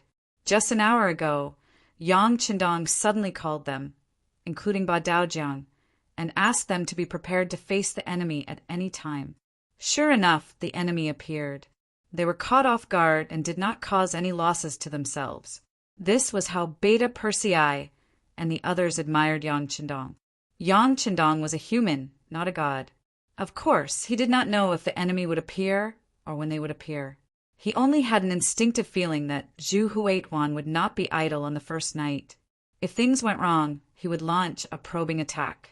That was why he called Beta Persei and the others to prepare. However, he took this opportunity to go to the empty house in the backyard. With his strength as a grandmaster, he did not attract anyone's attention. Then the place was filled with all kinds of weapons and ammunition taken out from the warehouse. After everything was done, Yang Qindong could finally breathe a sigh of relief. With the existence of these firearms, anyone who wanted to cause trouble for him would only be courting death. The gunshots in the courtyard quickly attracted the attention of General Wang Zhanjiang, who was in charge of security outside the courtyard. He rushed into the courtyard with a large number of soldiers from the 3 provinces. At this time, the torches had been lit and shone on the corpses. What's going on? What's going on? Wang Zhanjiang, who rushed into the courtyard, instinctively pulled out his sword. This action immediately attracted the aim of no less than 5 black muzzles. This really scared him. He felt as if his whole body could not move at this moment. Put down your guns! Beta Persei strode over and said loudly to the black cavalry. Then he looked at Wang Zhanjiang and said righteously, General Wang, these people are all assassins. They wanted to harm Bugnam of Gojoseon, but we found them and killed them all. But I don't know how so many people appeared here. What are your people doing outside? This. Wang Zhanjiang did not know how to answer. Qin Tian did not inform him of this probing operation because he did not want to complicate things. So General Wang, who was completely unaware, did not know how to answer. Looking at Wang Zhanjiang's stammering and flushed face, Yang Er shook his head. Without waiting for Wang Zhanjiang's answer, he said, All right, since you're here, I'll have to trouble you to transport these corpses out. After speaking, Beta Persei turned to leave. At this time, Ba Daojiang came forward and whispered, Second brother, we've used up 1/5 of our gunpowder in this battle. If this continues, I'm afraid. Let's go back and talk. Beta Persei glared at Ba Daojiang, then turned and strode away. And all this was seen by Wang Zhanjiang. At this moment, his heart trembled, as if he had understood something. Because of Wang Zhanjiang's arrival, the assassins' corpses were quickly moved out by the 3 provinces' army. Then the general went straight to the 3 provinces' palace without stopping. Qin Tian did not go back to rest. He was waiting for news here. After seeing Wang Zhanjiang's arrival, he and Zhu Huiqiu listened to his report seriously. After hearing that the 150 skilled assassins were all dead and did not cause any casualties to the 5-star army, both Zhu Huiqiu and Qin Tian stopped talking. They did not expect this operation to be successful, but at least they could injure some of the black cavalry. But now, it seemed that they had underestimated their opponent's strength. My king, Lord Qin, this general also heard some news. Wang Zhanjiang thought for a while and decided to tell them what he heard. Oh, what news? Zhu Huiqiu asked. Wang Zhanjiang wiped the cold sweat off his forehead. He was obviously shocked by the black cavalry's killing methods. He quickly calmed himself down and said, This general heard that the black cavalry used up 1/5 of their gunpowder. What? Hearing this, Qin Tian exclaimed. He took a step forward and asked Wang Zhanjiang with his face almost touching. General Wang, what did you just say? Please repeat it. Wang Zhanjiang was shocked by Qin Tian's action, but he still repeated what he said just now. Ha ha ha. After confirming that he heard it clearly this time, Qin Tian laughed and turned to Zhu Huiqiu. He clasped his hands and said, Congratulations, my king. This time, we are 100% sure that we can take down Yang Qindong. Even if he is not alive, he is definitely dead. Ha ha ha, not bad, not bad. Zhu Huiqiu seemed to have thought of something and nodded excitedly. The black cavalry was powerful, but they only relied on their powerful firearms. Without the support of gunpowder, what was the difference between these firearms and firewood? Understood continued to probe. At the crucial moment, we can put on a show. As for Yang Qindong, we can just push all the blame to the Sheeping Palace. Through this test, Zhu Huiqiu had more confidence in his heart, and he immediately spoke of the next step of the plan. This also caused Qin Tian, who was standing at the side, to nod his head repeatedly. Then he said, Your Majesty is wise. That was an earth-shattering flattery. It was as if at this moment they could already see Yang Qindong being heavily surrounded and at the end of his rope. Chapter 1564. In the courtyard, Beta Persei reported to Yang Qindong, especially what Ba Daojiang said just now. Then he said with a puzzled look, Young master, why do we have to inform the enemy that we don't have enough ammunition? Yang Qindong smiled lightly when he heard this and said, If we don't tell the enemy, how can they jump over the wall? Young master has too many things to do, so I won't waste too much time here. The sooner they make a move, the better. Beta Persei showed an expression of understanding after hearing this, but then he said with a sad face, But young master, we really don't have much ammunition. Everyone is riding on war horses, and their equipment is already very heavy. We really can't bring too much gunpowder. It's okay, the gunpowder has been sent over. It's in the row of houses in the backyard. It's enough for you to kill tens of thousands of people, ha ha ha. Yang Qindong was in a very good mood at this moment. He had done what he needed to do now. He was just waiting for the other party to lose their patience and finally come knocking on his door. Then he could take advantage of the situation and launch the final counterattack. He believed that this would not take too long. Beta Persei had already disappeared by this time. Needless to say, he went to the backyard to check on the firearms and ammunition. When he saw the house that was thousands of square meters, full of all kinds of weapons and ammunition, his mouth opened so wide that he could easily stuff an egg into it. After a while, Beta Persei couldn't help but say to himself, "Who sent this? How did it get here? Why didn't the black cavalry notice it at all? Fortunately, it's an ally. If it was an enemy, wouldn't it be too scary?" Beta Persei, who had enough ammunition, was naturally not afraid. Thinking back to the time when the 2,000 black cavalry had enough ammunition, even the 100,000 Ming Liaodong iron cavalry could be dealt with. Although they only had 500 people now, it would not be a problem for them to eliminate tens of thousands of soldiers from the 3 provinces. How would Zhu Huili know about this? After a discussion with Chen Tian and Wang Zhanjiang, he only needed to wait for the next night to arrive.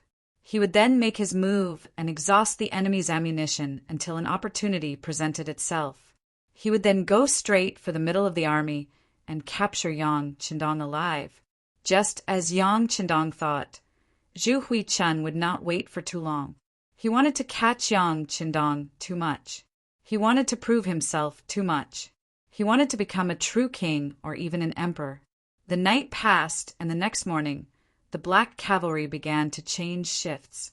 Those on duty went to sleep, while the black cavalry who had enough sleep got up and took over the defense work. However, before his opponent arrived, Dong Chuanfu was the first to come. He stood respectfully outside the small courtyard, and after announcing his name, he stood there obediently and waited to be received. It wouldn't be an exaggeration to say that every day felt like a year. Every day, he and the other members of the diplomatic mission passed in fear. No one knew when the 3 provincial kings would be in a bad mood and suddenly surround them and kill them. Fortunately, no killing intent appeared, and they finally persevered until Yang Qindong arrived.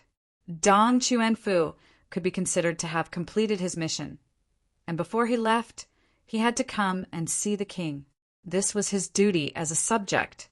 Yang Qindong slept well in the second half of the night, but Beta Persei was a little excited and had a pair of panda eyes. Ba Daojiang walked into the courtyard and reported that Dong Chuanfu had asked for an audience outside the door. After hearing this, Yang Qindong nodded and said, "Then let him in." After a while, Dong Chuanfu, who was dressed in a Chinese tunic suit, came in front of Yang Qindong. He then knelt down and greeted him, respectfully calling him Your Majesty and greeting him well. "Get up." Letting Dong Chuanfu kneel on the ground, Yang Qindong didn't stop him. He knew that these people who used to be officials in the great Ming dynasty attached great importance to etiquette. If he dared not to let him kneel, he would inevitably be nagged and his ears would suffer. "How is it? Have you gained anything during this time?" With a slight smile on his face, Yang Qindong said with a pleasant expression, "Although these people have made inappropriate remarks, Yang Wu reported in the telegram that these people are still very honest and competent for the work in hand. It's just that their thinking is somewhat traditional. If it wasn't for the fact that he was upright, how could he have become a vice minister?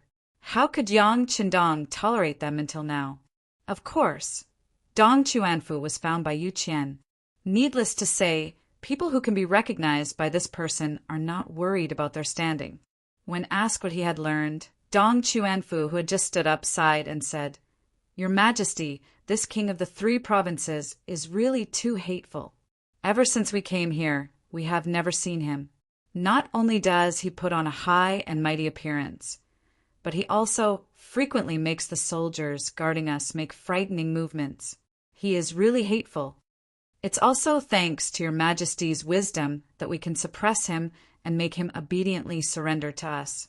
Even at this time, Dong Chuanfu was still kind enough to think that Yang Qindong's arrival was really to accept Zhu Huihua's surrender. Regarding this, Yang Qindong didn't mean to explain. He didn't want to show off his greatness in front of his officials, as if his appearance saved these people.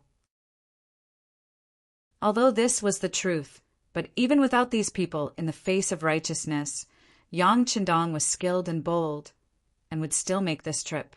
He also didn't want to say that the reason why Zhu Huihua let Dong Chuanfu and the others go was because they were useless, and letting them go could also show his benevolence and make him famous. Well, this time when you go back, work hard. You also need to know that in this world, the so-called justice is just in the end, whose fist is bigger. Otherwise, the weak will not have any right to speak and receive any respect.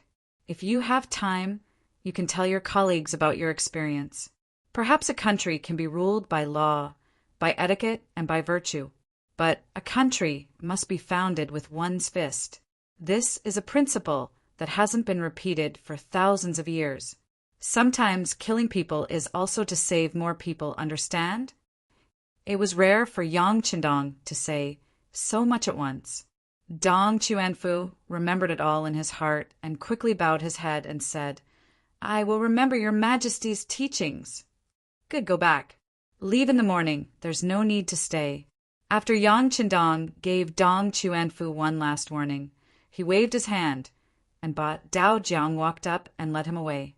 Yang Qindong slowly closed his eyes and thought about the current situation. There were only 3 reasons why Zhu Huihua didn't kill Dong Chuanfu and the others. First, it was disdain. After all, with a big fish like him around, everyone else could be ignored. Second, it was to confuse him and make him feel that the other party was really unwell, which was why they didn't come to negotiate. Then, if he was careless, it would be time for the other party to bare his fangs. Third, it was to make a name for himself. However, that was because he could kill him. If he couldn't do that, then the third reason was useless. Fine, Zhu Huihua. Zhu Huihua, continue acting. Let's see if you can swallow me this time, or if I can become Sun Wukong and wreak havoc in Princess Ironfan's stomach and win in the end. The day passed uneventfully. Only in the morning did Qin Tian come over. Other than asking Yang Qindong how he slept last night, he also reported that Dong Chuanfu and the others had left the city. At the same time, he also said that their king Zhu Huihua's health had improved a little, but it would take a few more days for him to fully recover. He asked Yang Qindong to be understanding and wait patiently, who didn't know how to act. Yang Qindong reprimanded Qin Tian in front of him, saying that the killers that appeared last night had a lot to do with the lack of protection from the 3 provinces. Then he said that he was busy with official business and couldn't wait here for more than a few days. If Zhu Huichun still couldn't come to see him in 3 days at most, he would leave. At that time, he would bring the steel cavalry. Hearing Yang Qindong give a deadline of 3 days, Qin Tian was happy, but he pretended to be serious and said, "Yes, please rest assured, Bugnam of Gojoseon. In 3 days, my king's health should be able to hold on until he comes to see you. As for what happened last night, they have already investigated. It was done by Shiping Wang's Mu family. It should be the southern Ming court's intention." He also said that since the other side didn't succeed, they won't let it go. They might continue to attack, but he will tell the guards outside to strengthen their defenses. Is he trying to give me a heads up?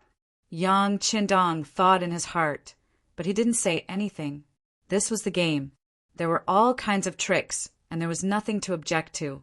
If Yang Qindong didn't need to do this to obtain the righteous cause and take control of the 3 provinces, he wouldn't have to go through so much trouble. However, the 3 provinces were Han territory, and there were Han people here. If he didn't want the people to suffer too much, it was inevitable that he had to play some tricks. Qin Tian left, but when he returned, he reported the information to Zhu Huiyin. The two discussed that they had to use up all the firearms and ammunition brought by the Black Cavalry in 3 nights. If they couldn't do it in 3 nights, they would turn hostile on the 4th day. In short, they couldn't let Yang Qindong escape. Even if they couldn't capture him alive, they had to kill him and leave behind a corpse. Passively taking a beating wasn't Yang Qindong's personality. He was surrounded by Wang Zhanjiang's army in the small courtyard and couldn't get out, but he had a radio. He used the radio to broadcast what happened last night to the head of the security bureau, Yang San, who had arrived at Yunnan Manor earlier. Yes, this time, Yang San was also ordered to rush to Yunnan Manor. His main task was to investigate which traitor colluded with the 3 provinces' kings and sold out Yang Xie and the 5-star army. In the past few years, Yang San's activities were mostly in the Baiming area. Although Yang Xie didn't have the intention to use force there were too many young masters' relatives in the capital of Baiming. Not to mention others, Yang Qindong's brothers and sisters were all here. Chapter 1565. Ever since Yang Qindong had left Baiming's capital and headed south, his relatives in the capital had been treated like an otherworldly existence. Even though the Baiming emperor and a few important officials loathed them, they didn't dare to do anything. This situation was very strange and complicated. Yang Qindong wouldn't be at ease if he sent someone else.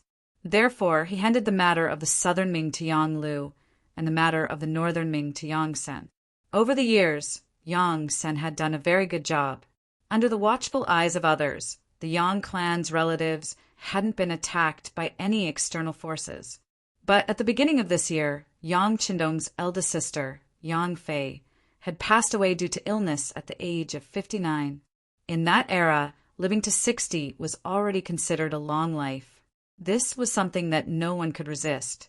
But because Yang Qindong was busy and couldn't personally go due to special circumstances, he left everything to Yang San. He took care of it. As soon as the funeral was over, Yang San received a new order. Without stopping, he rushed to the 3 provinces and secretly entered the southern Cloud Manor. With the capabilities of the security bureau, he naturally had a special way to enter the city without being discovered by Zhu Huichuan spies. This order was passed down by Yang Qindong to Yang San, asking him to spread the news in the city. Last night, someone wanted to harm him and spread Qin Tian's words. Furthermore, he emphasized that he had to spread the news to the commoners and let them know that if anything happened to him here, the 5-star army would definitely be enraged and would flatten this place. At that time, the first ones to suffer would definitely be the commoners at the lowest level. This was why Yang Qindong was willing to be bait. How to guide the public opinion, how to make the public opinion work for him, how to use the public opinion to achieve his goals, and so on. As a person of the future, he was very clear about this. Don't underestimate the public opinion. If things were done well, it could hold up against hundreds of thousands of soldiers. After sending out the telegram, Yang San didn't disappoint. Not long after, rumors began to appear in Yunnan Manor, spreading to the restaurants and markets where people gathered. Some of the citizens had also heard about the gunshots that were heard in the city last night. At first, they didn't know what this meant, but after hearing those rumors, they suddenly realized that someone was trying to harm Bugnam of Gojoseon. As the rumors spread more and more, all kinds of unfavorable news began to spread among the people. After 4 hours of fermenting, the public opinion was boiling in the afternoon, and the news had spread to the extent that everyone in the streets and alleys knew about it. Have you heard? Last night, there were assassins who rushed into the courtyard where Bugnam of Gojoseon lived. Just the sound of gunfire alone has been ringing for a long time. Why haven't I heard about it? Everyone knows about it now. Hey, who do you think is so daring? Guns are so powerful. Aren't we just going to die? Come on, what do you care about? Did you not consider what would happen if the assassins hurt Bugnam of Gojoseon? What would happen? This sentence attracted the attention of many people in the tea house. Think about it. If something happened to Bugnam of Gojoseon in our Yunnan Manor, Wouldn't his brave subordinates seek revenge? If that's the case, who will be the unlucky one in the end? After about a few breaths.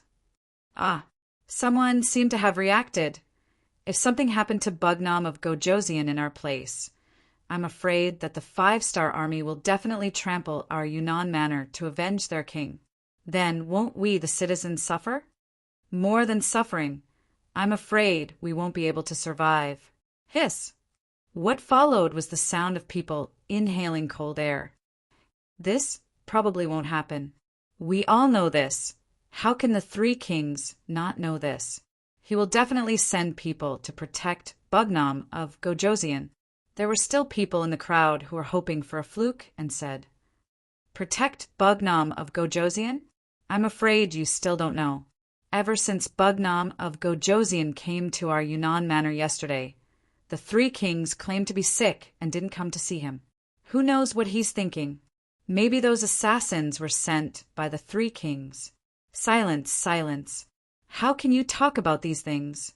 Maybe the 3 kings are really sick?" Some people didn't agree with this point of view and took the initiative to explain for Zhu Huichun. Really sick? If that's the case, then it's good. I'm afraid that they have ulterior motives. Sai, if that's the case, then what should we do? Then why don't we go and protect Bugnam of Gojosian, or persuade him to leave? Anyway, he can't be hurt here. Who said no? I thought that the 3 kings were clear. After Bugnam of Gojosian came, we, the citizens, would be at peace. Who would have thought that things would turn out like this? Sai, isn't this going back on their word? Under the guidance of a few young Xia's intelligence personnel, the public opinion began to develop in a direction that was favorable to Yang Qindong and unfavorable to Zhu Huichun. As more and more people discussed, the citizens in the tea house gathered around. Later, it was unknown who suggested it, but in the end this was the result. First, everyone split up and went to the 3 kings' mansions to petition them. They asked the 3 kings to meet with Bugnam of Gojosian to discuss the peace talks. Second, the rest of the people went to the courtyard where Bugnam of Gojosian lived. Everyone was to protect him on their own. In short, before the matter was clarified, nothing could happen to Yang Qindong. Otherwise, they would be the ones in trouble. After the discussion came to a conclusion, the citizens in the tea house quickly dispersed. Everyone began to contact people. For matters that concerned the life and death of their own family, no one would ignore it and no one would be indifferent. The streets of Southern Cloud Manor became lively after this discussion was spread out. Many commoners began to gather. A portion of them headed straight for the 3 provincial princes' residences. A portion of them headed straight for the small courtyard where Yang Qindong lived with sticks and iron weapons. The appearance of one citizen naturally did not attract the attention of the 3 provinces' army. It was the same even if there were 10 or 100 of them. However, when the number of people increased to the point that there were thousands of them, even the army felt afraid. Is this a mass uprising? When he learned that there were more than 5,000 citizens with all kinds of weapons coming in the direction of the courtyard, General Wang Zhanjiang, who was guarding there, was puzzled. He did not know why such a thing happened. Could it be that the citizens wanted to take Bugnam of Gojosian's life? When this idea appeared, Wang Zhanjiang felt that it was an opportunity. If Yang Qindong died in the hands of the citizens, then it had nothing to do with him. He could also complete the task given by the king. Wouldn't it be the best of both worlds? At that moment, Wang Zhanjiang ordered the soldiers guarding outside not to put up much resistance. They only needed to put up a symbolic resistance to the commoners. If they really wanted to rush into the small courtyard, then they could do as they wished. Anyway, these citizens were spontaneous and not organized by him. If something really happened, it would have nothing to do with him. Without anyone stopping them, the citizens easily arrived outside the courtyard. Then, under Wang Zhanjiang's stupefied gaze, these people surrounded the 6 doors of the small courtyard and sat down on the ground. From the looks of it, it was clear that they were not going to leave. At this moment, Wang Zhanjiang could tell that these people were not here to cause trouble for Yang Qindong. They were clearly here to protect this person.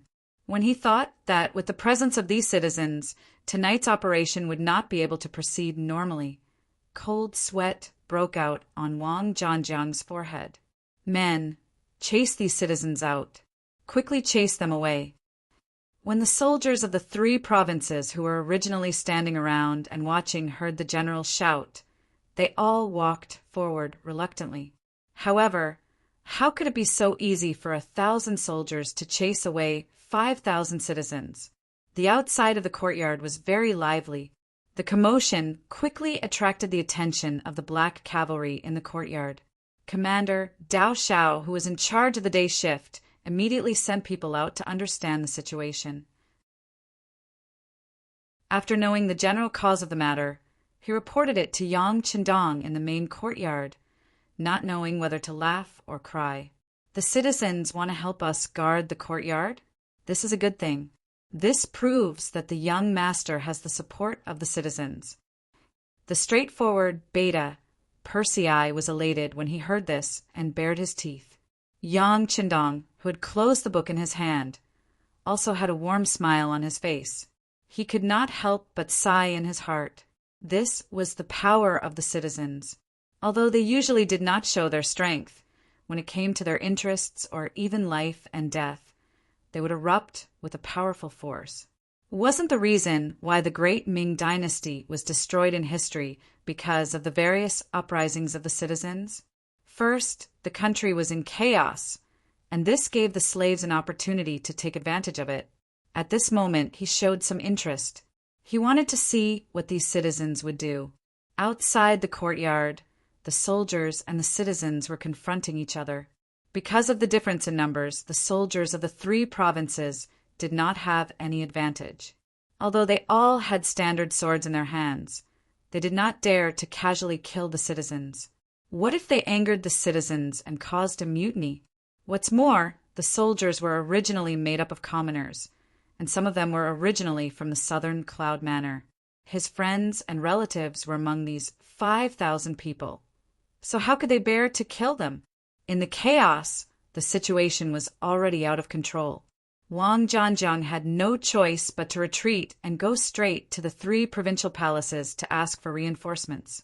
At this time, the 3 provincial palaces were also not peaceful. Thousands of citizens were gathered outside, shouting loudly. They wanted the 3 provincial kings to see Bugnam of Gojoseon and discuss the peace talks together. Bugnam of Gojoseon is already here. Now is the time for us to show our sincerity. We can't go back on our words. That's right. A person must be honest.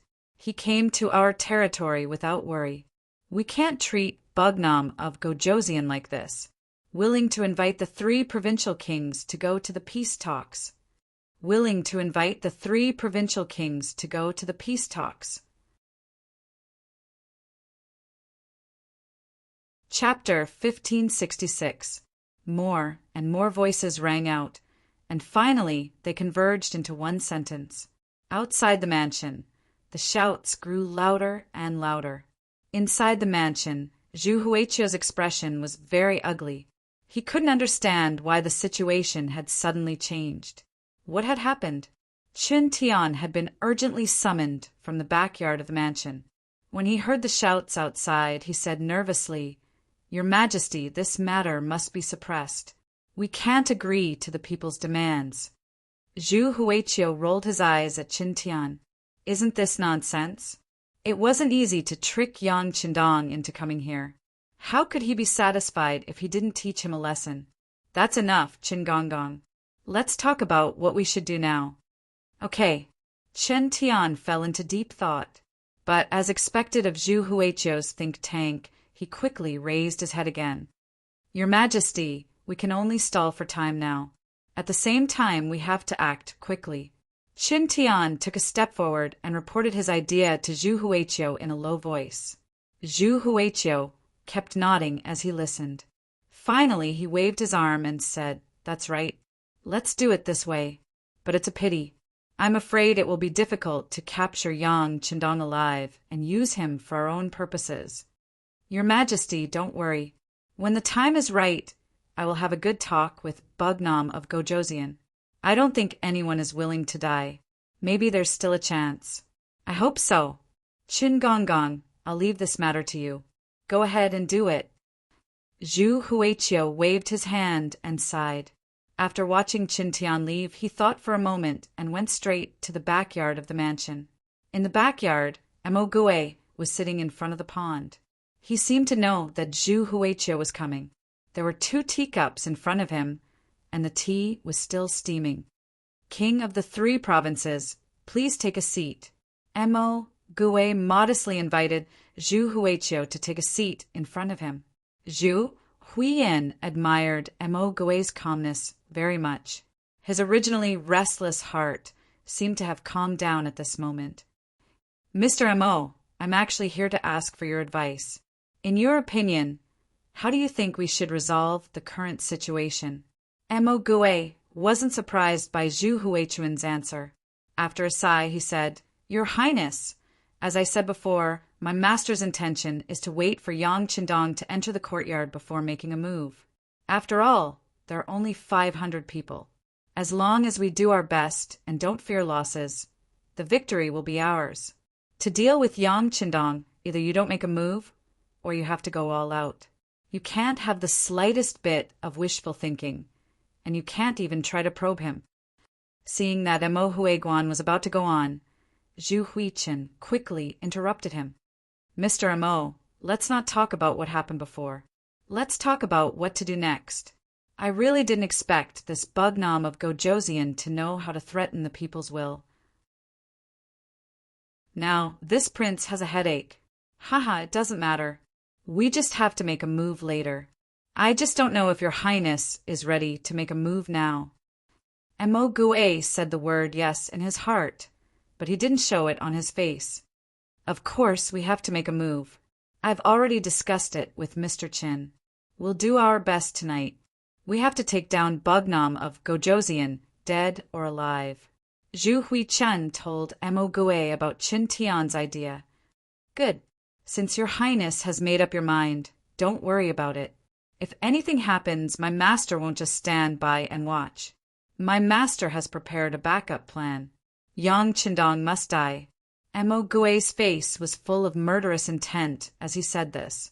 This was the final mission his master gave him. If he didn't complete it well, his head would roll. In comparison, he certainly hoped that Yang Qindong would die, not him. When Zhu Huichen heard Mo Gue say that he had a backup plan, he felt good. This was the result he wanted. Now that he had achieved his goal, he nodded with satisfaction. Good. I'll have to trouble Mr. Mo. Of course, if you need my help in any way, just let me know. Ha ha ha. The change in public opinion made Zhu Huichuan's 3-day attack turn into a 1-day attack. He was going to see the results tonight. For this, Wang Zhanjiang received a large number of reinforcements. A total of 4,000 soldiers rushed out of the courtyard. 5,000 soldiers fought against 5,000 civilians and chased away the stick-wielding civilians.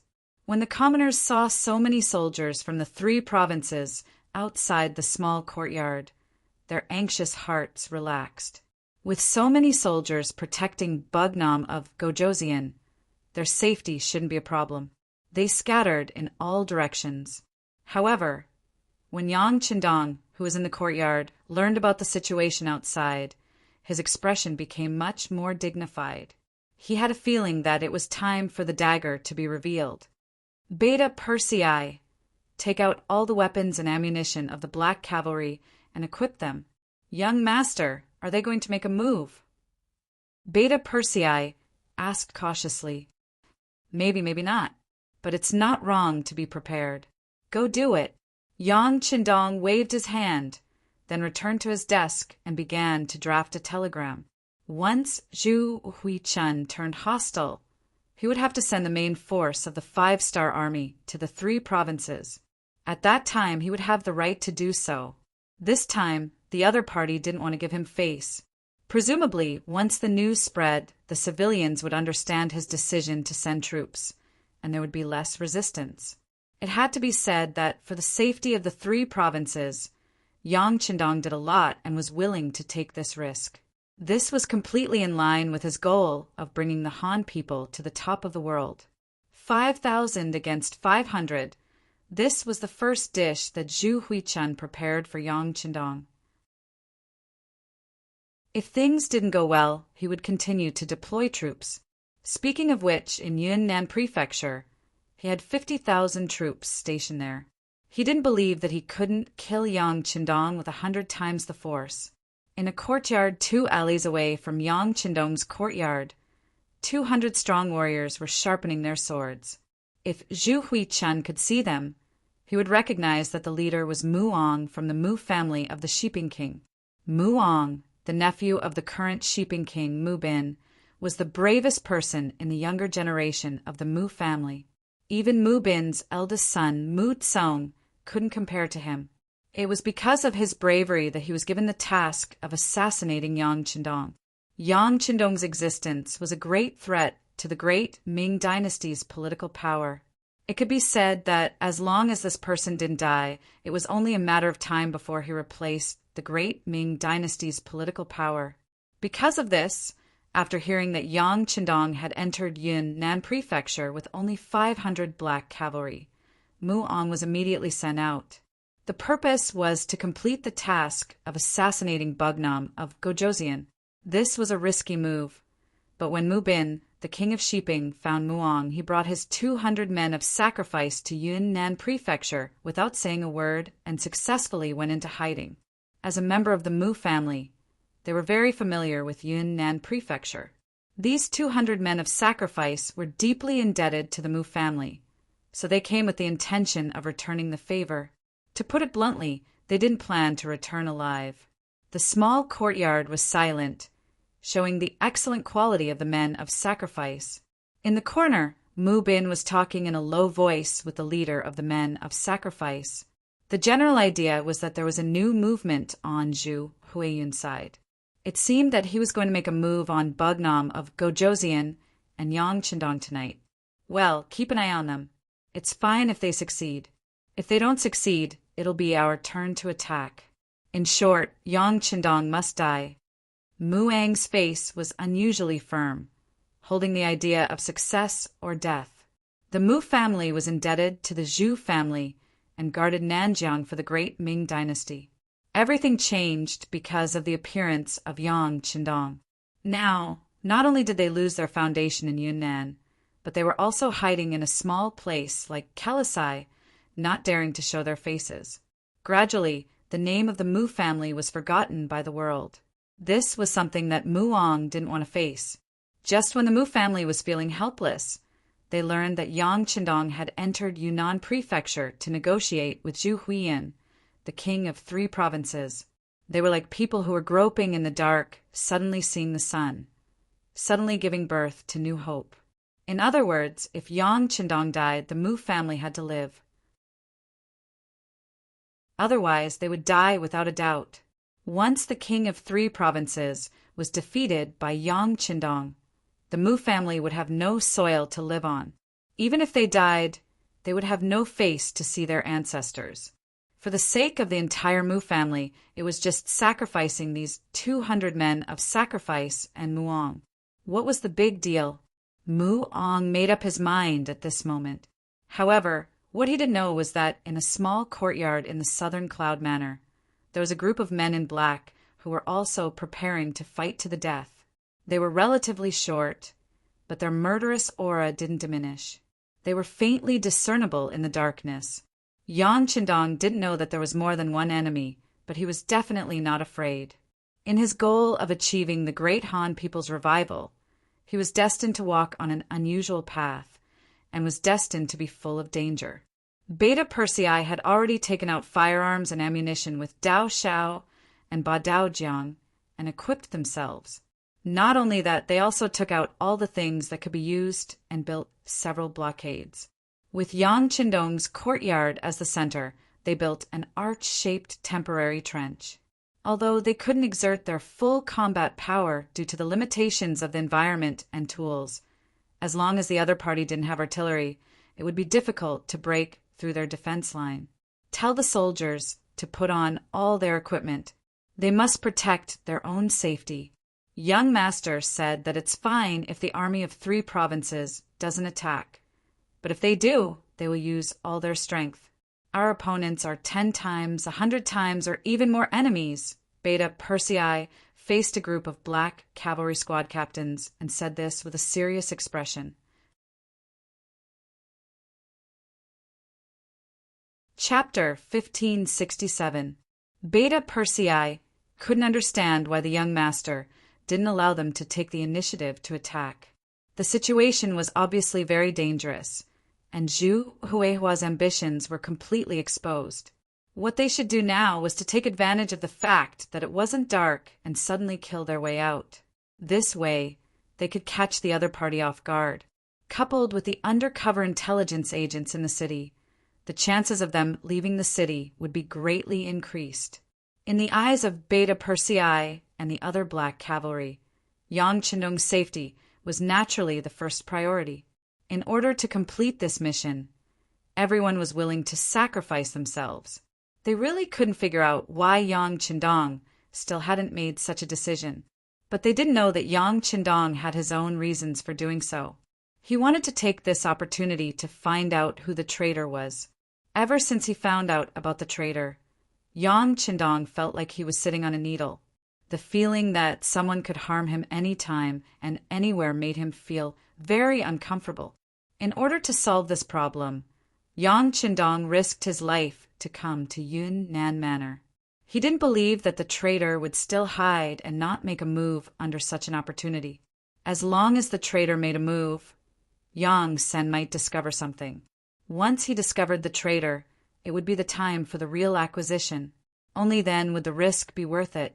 Taking advantage of this opportunity to let the traitor jump out and then catch them all in one fell swoop was another main purpose of Yang Chendong's trip. As for whether the black cavalry would be in danger by doing this with the firearms and ammunition he took out from the warehouse, it shouldn't be too big of a problem even if there was a problem. In order to completely eliminate the hidden danger, this risk was worth taking. Once Zhu Huichio brazenly started to make a move, the nearby 5-star army would gather together. At that time, the 500 black cavalry dragon guards would only need to hold on for 3 days, and the main army would arrive. The danger would also be resolved. These 3 days were the opportunity for the traitor to make a move. He also believed that it would be difficult for the traitor to hold back. After all, it was such a good opportunity. If he didn't make a move, it would be hard to say whether there would be such a chance next time. Sitting in the main hall of the main room, Yang Chendong had already asked Wang Shan to send a telegram to Yang San, asking him to keep a close eye on every move of the 3 provinces, regardless of who they contacted. Or, if someone contacted them on their own initiative, they had to follow this clue and investigate it thoroughly. In short, they had to take this opportunity to find the traitor. The black cavalry began to make various preparations, and the sky gradually darkened.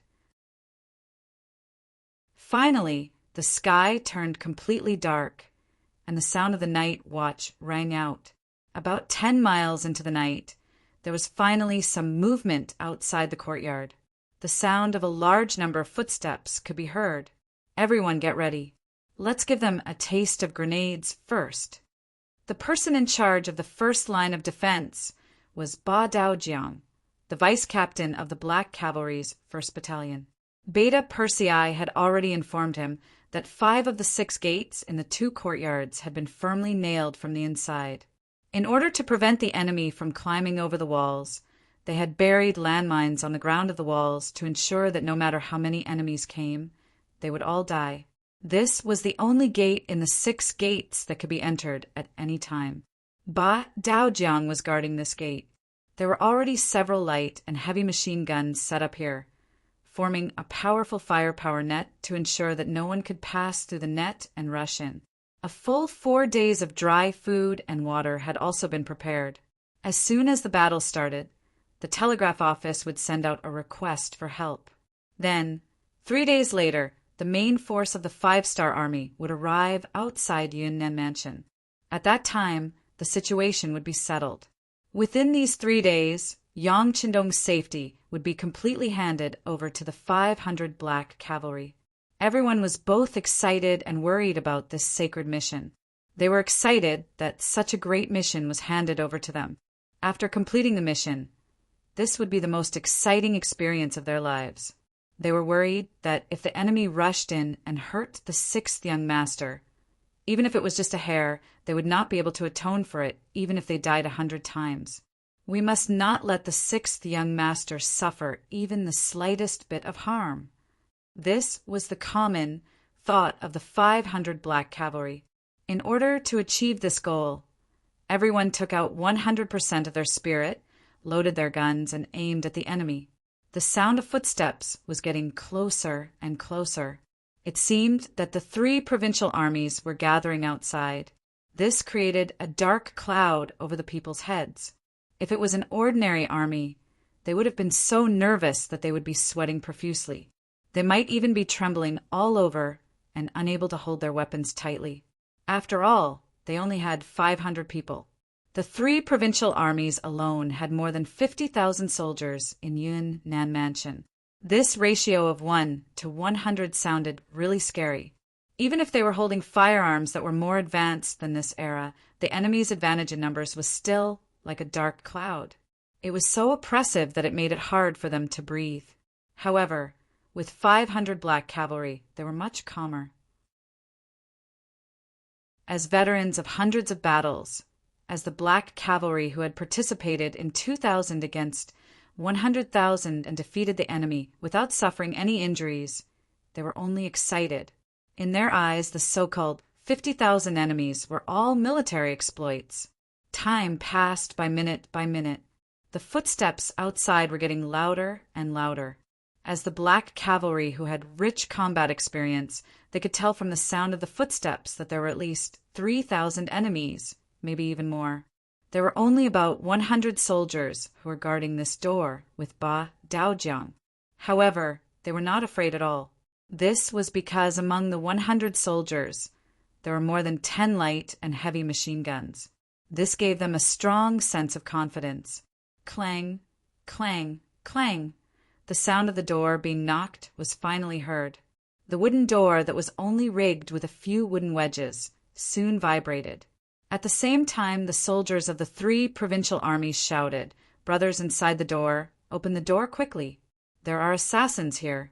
We need to go in and search for the assassins." Ba Daojiang scoffed at this lame excuse. He held the grenade in his hand, ready to pull the pin at any time, waiting to throw it out. After a few shouts, the soldiers of the 3 provincial armies finally pushed the wooden door open. They did not expect the black cavalry to answer them or open the door. The shouts just now were just an excuse for them to show up. The moment the wooden door was pushed open, a black mass of figures appeared. Countless soldiers of the 3 provincial armies rushed in like a sluice gate. "Throw it!" Ba Daojiang did not hesitate. After shouting, he threw the grenade in his hand forward. Along with it, hundreds of other grenades were thrown forward. Boom, boom, boom. Boom, boom, boom. The sound of explosions rose one after another in the dark night. Under the loud explosions, there was a series of screams and screams. Type 95 opened fire. As soon as the grenades exploded, Ba Daojiang gave the order. Then, a series of shots were fired in the direction of the door. Some of the soldiers of the 3 provincial armies who were rushing forward or trying to climb over the wall cried out in pain. This was just the first round of attacks, and there were probably hundreds of casualties or serious injuries. Outside the other 5 doors, there was also a series of explosions. Needless to say, someone must have stepped on a landmine and caused an explosion. This was a sign that the enemy had launched an all-out attack. After a series of gunshots, the area in front of the wooden door became much quieter. The soldiers of the 3 provincial armies quickly retreated after leaving a trail of corpses on the ground. It was obvious that they were just testing the waters. The black cavalry was the best of the best. The soldiers of the 3 provincial armies did not expect to be able to break into the courtyard in a single charge. Quick, this door is open. Everyone gather here. A thunderous voice came from outside the courtyard. Clearly, after the other courtyards were unable to be opened, this courtyard that was the only one that was opened attracted the attention of even more people. General Wang Zhanjiang, who was in charge of the attack outside the door, began to deploy his troops and rearrange the attack plan. The sturdiness of this courtyard was not bad. Even in the face of a few explosions, it did not collapse. It had to be said that the seriousness of the people in ancient times was much better than the shoddy construction of modern times. Originally, they were worried that the wall would collapse because of the explosion. If that happened, without anything to rely on, the difficulty of defending would be several times greater. Now that he knew that the walls were fine, the commander of this battle, young heir, heaved a sigh of relief. Very good. Leave the rest to Ba Daojiang. We will continue to dig the tunnel. We must be quick. We don't have much time left. After speaking, Beta Persei did not care about the battle outside. He waved the military shovel and continued to rise to the ground. At this time, there was a huge pit nearly 2 meters deep on the ground, and it was still deepening. After about a quarter of an hour of rest, the soldiers of the 3 provincial armies outside the courtyard launched the second wave of attack. Compared to the last time, they had more people this time, and the momentum of the attack was more powerful. Everyone, don't be afraid. They don't have much firearms and ammunition. As long as they don't have firearms, they can't be our opponents. Charge! Wang Zhanjiang stood outside and shouted, cheering the soldiers on. Under the general's shout, a large number of figures appeared in front of the wooden door and on the wall. They were all fierce, cheering themselves on as they rushed forward to face the flying bullets. Pa-pa-pa! Pa-pa-pa! Gunshots rang out again, and one by one, the black figures fell on the wooden door or on the courtyard wall. The figures that were alive and kicking just now were now bloody corpses. With just one wave of attack, at least hundreds of soldiers from the 3 provincial armies died. In this regard, Wang Zhanjiang, as the commander, did not have the slightest hint of pain on his face. These were all ordinary soldiers. In the eyes of the general, their lives were as cheap as dogs. If they died, they died. As long as there was money and food, they could quickly raise a new army.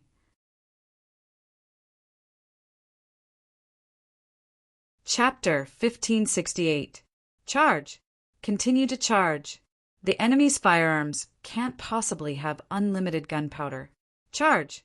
Charge! Wang Zhanjiang yelled at the top of his lungs as he commanded the soldiers to charge into the courtyard, one after another. It was as if they would not stop until they reached their goal. The charging troops came one after another. Even though the number of corpses on the ground was increasing, it still could not stop them from charging forward. As the charging momentum became more and more ferocious, they finally relied on their advantage in numbers to charge into the courtyard.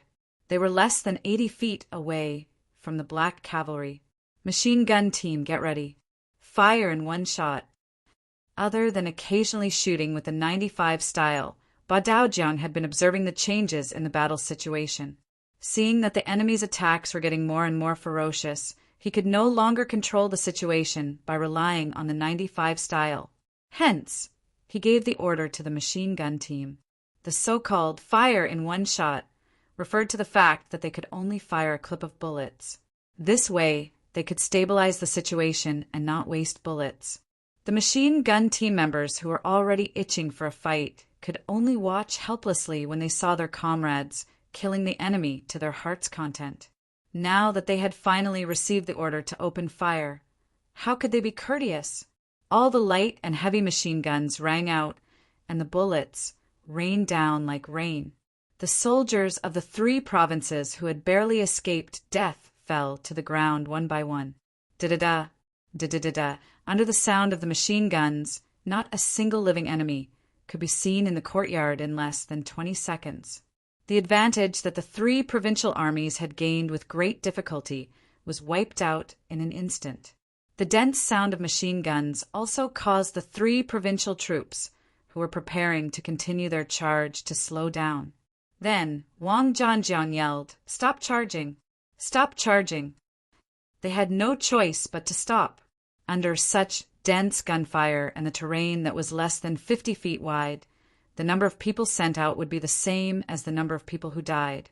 "Calculate the casualties!" Wang Zhanjiang yelled loudly. Then he wiped the cold sweat off his forehead. Just a moment ago, he was prepared to lead the charge in order to encourage the soldiers. After all, there were already people who had charged in.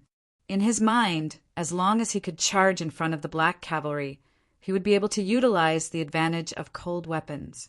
At that time, with the advantage of superior numbers, he would be able to exhaust his opponents to death, even if he had to exhaust them. However, a burst of concentrated gunfire made him think that it was a close call. At the same time, he also completely withdrew the idea of taking the lead to attack. That was a flintlock, and when it hit a person's body, a hole would appear and a person would die. Even if a civet turned around and had 9 lives, it would still die miserably in such a situation. Even so, if he had nothing better to do, why would he lead the charge? That was not a charge, but a fight to the death. At the same time, Wang Zhanjiang couldn't figure it out. When the black cavalry entered the city, he didn't see them carrying any heavy firearms. So what was going on? Also, didn't the black cavalry have limited ammunition? But from the looks of it, how could it be limited at all? They didn't have the slightest intention of saving when fighting.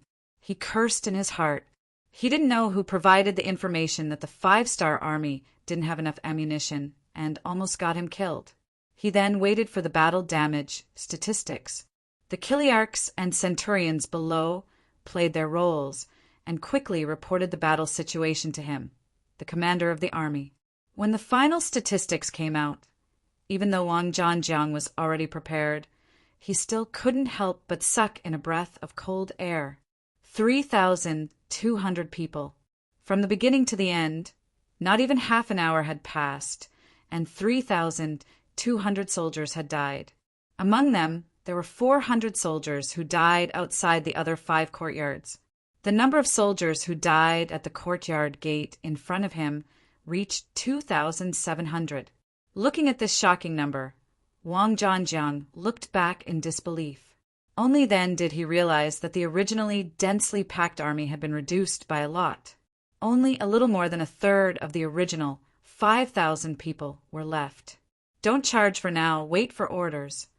Wang Zhanjiang quickly made the decision to stop the charge and report the battle results. After all, if he continued to charge, he was afraid that his less than 2,000 subordinates would only be feeding bullets to the enemy. If he didn't handle it well, the black cavalry would see through him. If they counterattacked, he was afraid that he wouldn't be able to stop them even if he wanted to.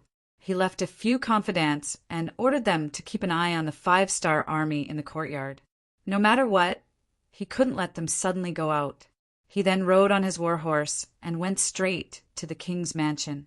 The sound of gunfire could be heard throughout the city. Zhu Huiqiu, who was in the king's mansion, was naturally no exception. At this moment, he was pacing back and forth in the main hall of the 5 prefectures. Although he hadn't received the relevant battle report yet, from the dense gunfire, he had a feeling that the situation wasn't very favorable. Wang Zhanjiang came and immediately stood in front of Zhu Huiqiu and reported the battle situation. Hearing this, the expression of the 3 provincial kings changed again and again. After a while, his face darkened. "You're saying that the black cavalry has enough ammunition and they don't have any intention of stopping shooting?" "Yes." Wang Zhanjiang lowered his head. After sensing the king's anger, he didn't even dare to raise his head. "How is this possible?" Zhu Huiqiu said in disbelief. After anxiously pacing back and forth a few steps, he asked loudly, "When they entered the city, didn't you all see it? Did they bring any carriages?" "No." Wang Zhanjiang lowered his head and answered honestly. Since they didn't bring any carriages with them, how much ammunition could they bring with them? How is it possible that they can't finish shooting? Could it be that the soldiers below are too afraid of death and can't charge properly? Zhu Huiqiu couldn't understand and wanted to put all the blame on the soldiers' morale. No, Your Majesty, the soldiers are already putting their lives on the line. Out of the 5,000 soldiers, I have prepared a team of 500 soldiers. Once they are found to be cowardly and not daring to charge, they will be punished according to military law. Wang Zhanjiang naturally tried his best to explain. He didn't want to be punished because of this and be punished by the king. Zhu Huiqiu still trusted Wang Zhanjiang. Otherwise, he wouldn't have entrusted him with such an important task. However, it was because of this that he couldn't figure out the reason. Now that Wang Zhanjiang was standing in front of him, he suppressed the dissatisfaction in his heart and asked, "General Wang, why are you here?" "Your Majesty, I'm here to ask for reinforcements. I only have less than 2,000 soldiers. The 500 black cavalry should be unharmed. Under such circumstances, we don't have the ability to launch an attack, so—" "Approved. Take this King's Tiger Tally, and I'll give you 10,000 soldiers. General Wang, everything depends on you. Capture Yang Chendong alive, and you will be the greatest contributor. Do you understand?" Zhu Huiqiu didn't wait for Wang Zhanjiang to finish speaking and nodded in agreement. In order to capture Yang Chendong alive, it would be worth it even if he had to use all 50,000 soldiers in the city. Hearing that there were 10,000 reinforcements, Wang Zhanjiang was naturally overjoyed. He immediately said with a solemn expression, "Thank you for your support, Your Majesty." "Don't worry, Your Majesty.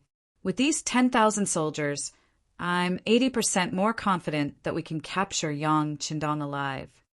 Then this prince will wait for the good news from General Wang. Oh, right. Remember, you must stop the attack after daybreak." Zhu Huiqiu reminded him. The situation in the city wasn't very stable. When they attacked in the dark, the civilians couldn't see what was going on. They could only be suspicious, which was easy to deal with. However, once they attacked in the day, who knew what the civilians would do? The situation hadn't reached the most critical point yet, so there was no need to take the risk of attacking in the day. Wang Zhanjiang quickly nodded in agreement. He naturally understood this logic. During the day, he was the one who had led the soldiers to persuade the 5,000 civilians to return.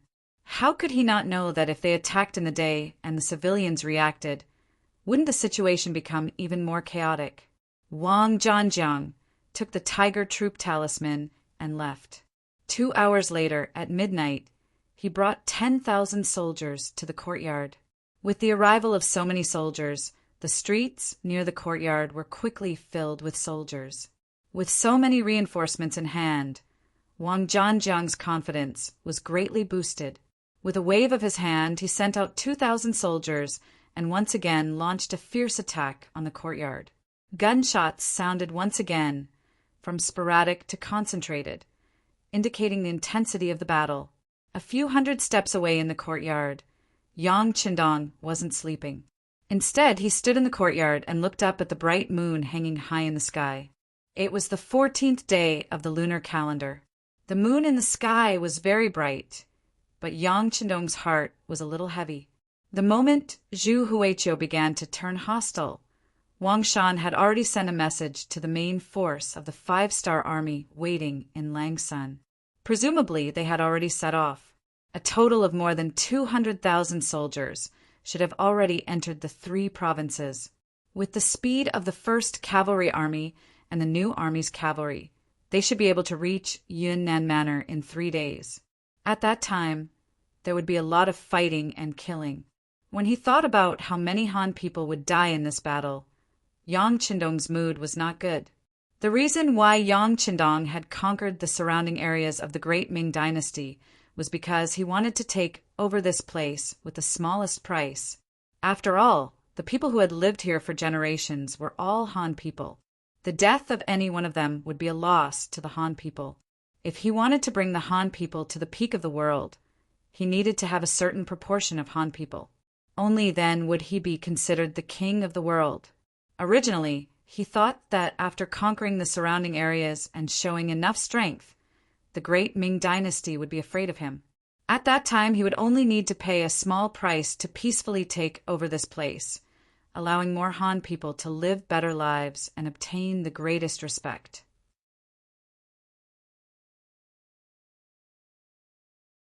Chapter 1569.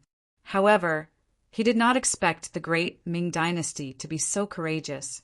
It could also be said that the two emperors of the great Ming dynasty were people who would not shed tears until they saw the coffin. They were not frightened by the strength of the 5-star army and even wanted to struggle. Since that was the case, Yang Qindong would not go easy on them. Taking care of the 3 provincial kings first was to make an example out of them. No matter what, Zhu Huiqiu was still a descendant of the Zhu family. Although he killed his brother, it did not change the fact that he was a member of the Zhu family.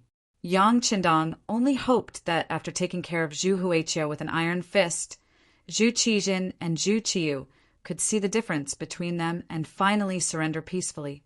Looking at the bright moon, Yang Qindong stood with his hands behind his back. His whole person was enveloped by the moon. The 3 provincial armies' attack was still ongoing. They had the idea of using manpower to consume firearms and ammunition. Wave after wave of attacks did not stop. Ba Daojiang's team had already been replaced. After repelling 4 waves of enemy attacks, the soldiers were very tired.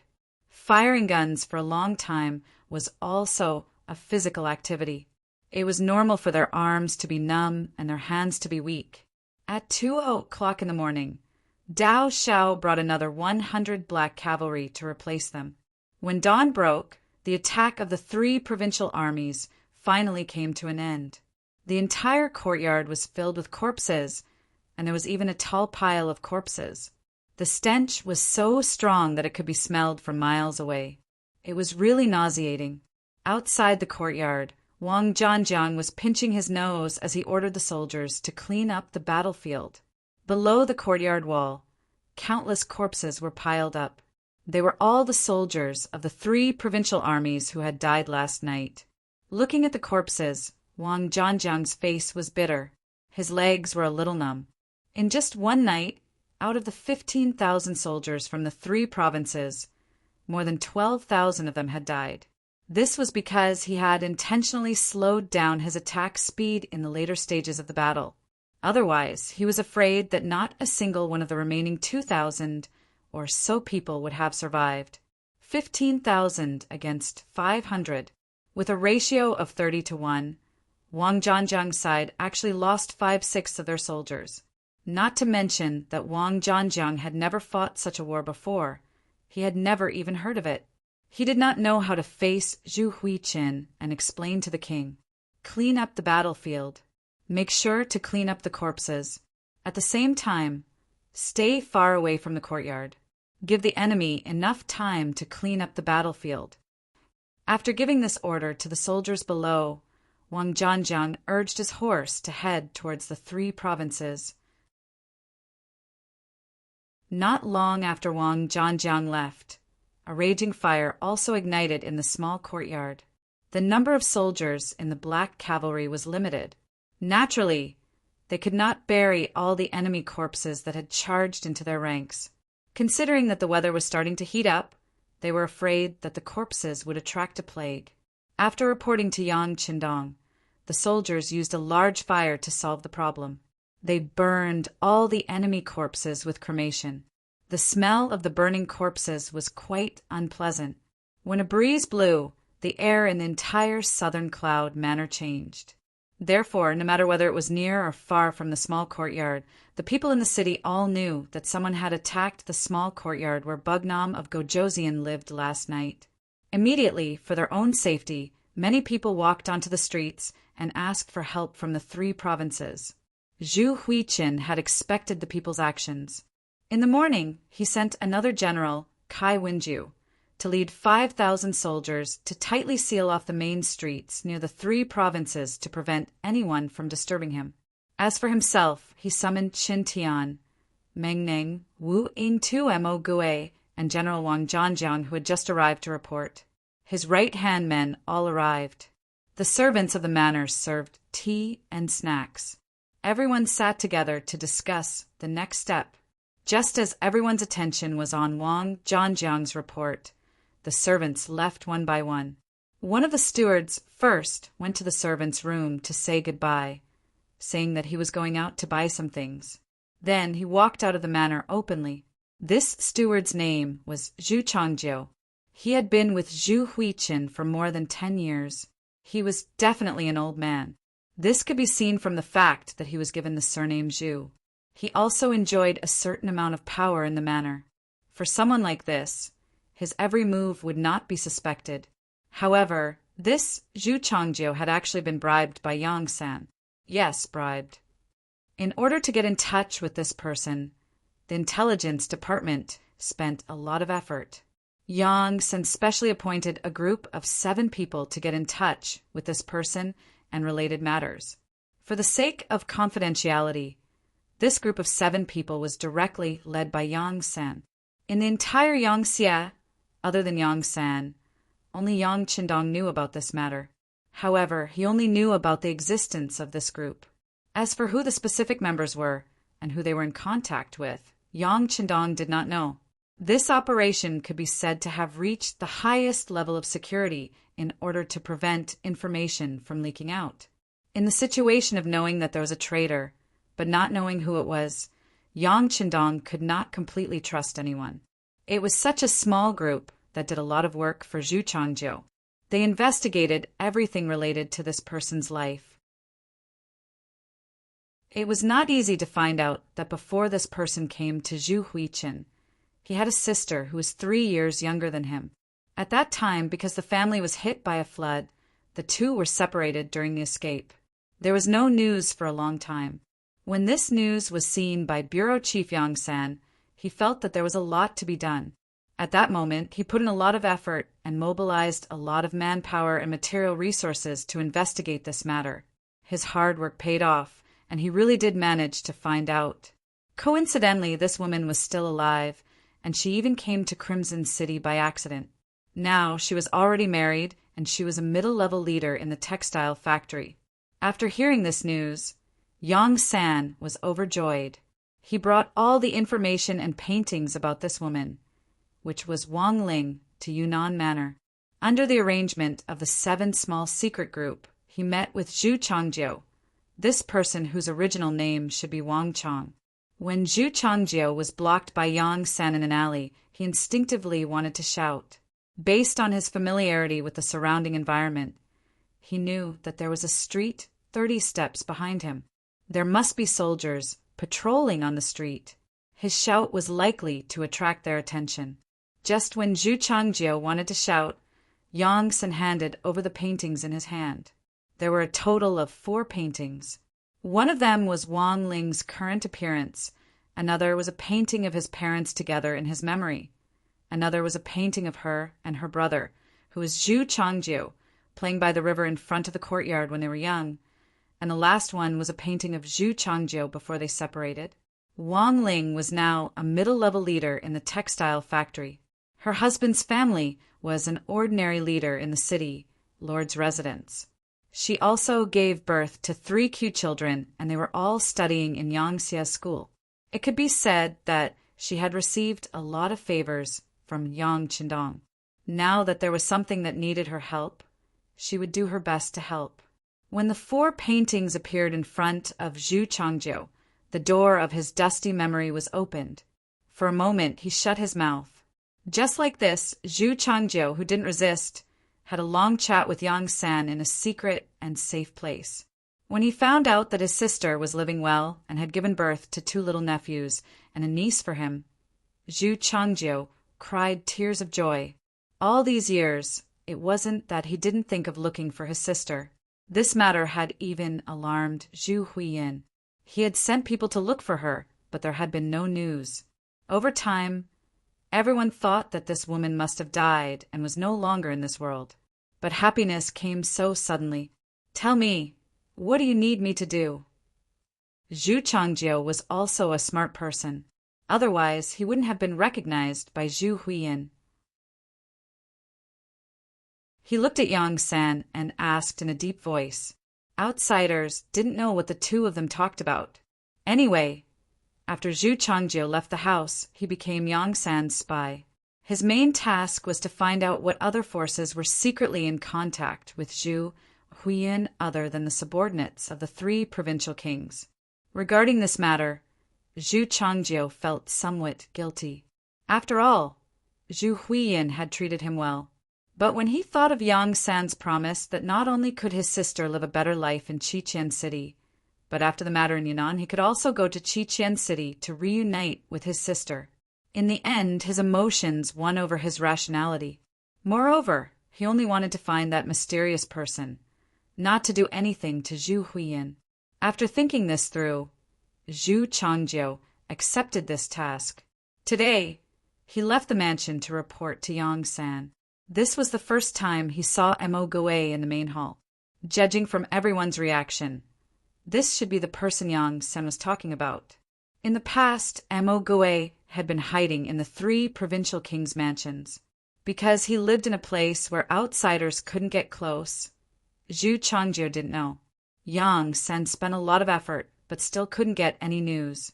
But now, perhaps because Yang Qindong was surrounded in the courtyard, everyone thought that he couldn't escape. So they didn't hide Mo Gui and let him come out to meet everyone.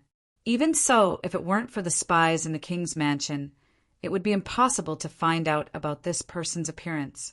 In the king's mansion, Zhu Huiyin didn't know that Mo Gui had been exposed. He was listening to Wang Zhanjiang's report of last night's battle. When they heard that after a night of fighting, after launching more than 10 attacks and losing more than 12,000 men, they still couldn't break through the defense lines set up by the Black Cavalry Dragon Guards, everyone present fell silent. Obviously, the reality was different from what they had expected. The Black Cavalry Dragon Guards were not as limited as they had imagined. On the contrary, they should have had plenty of gunpowder.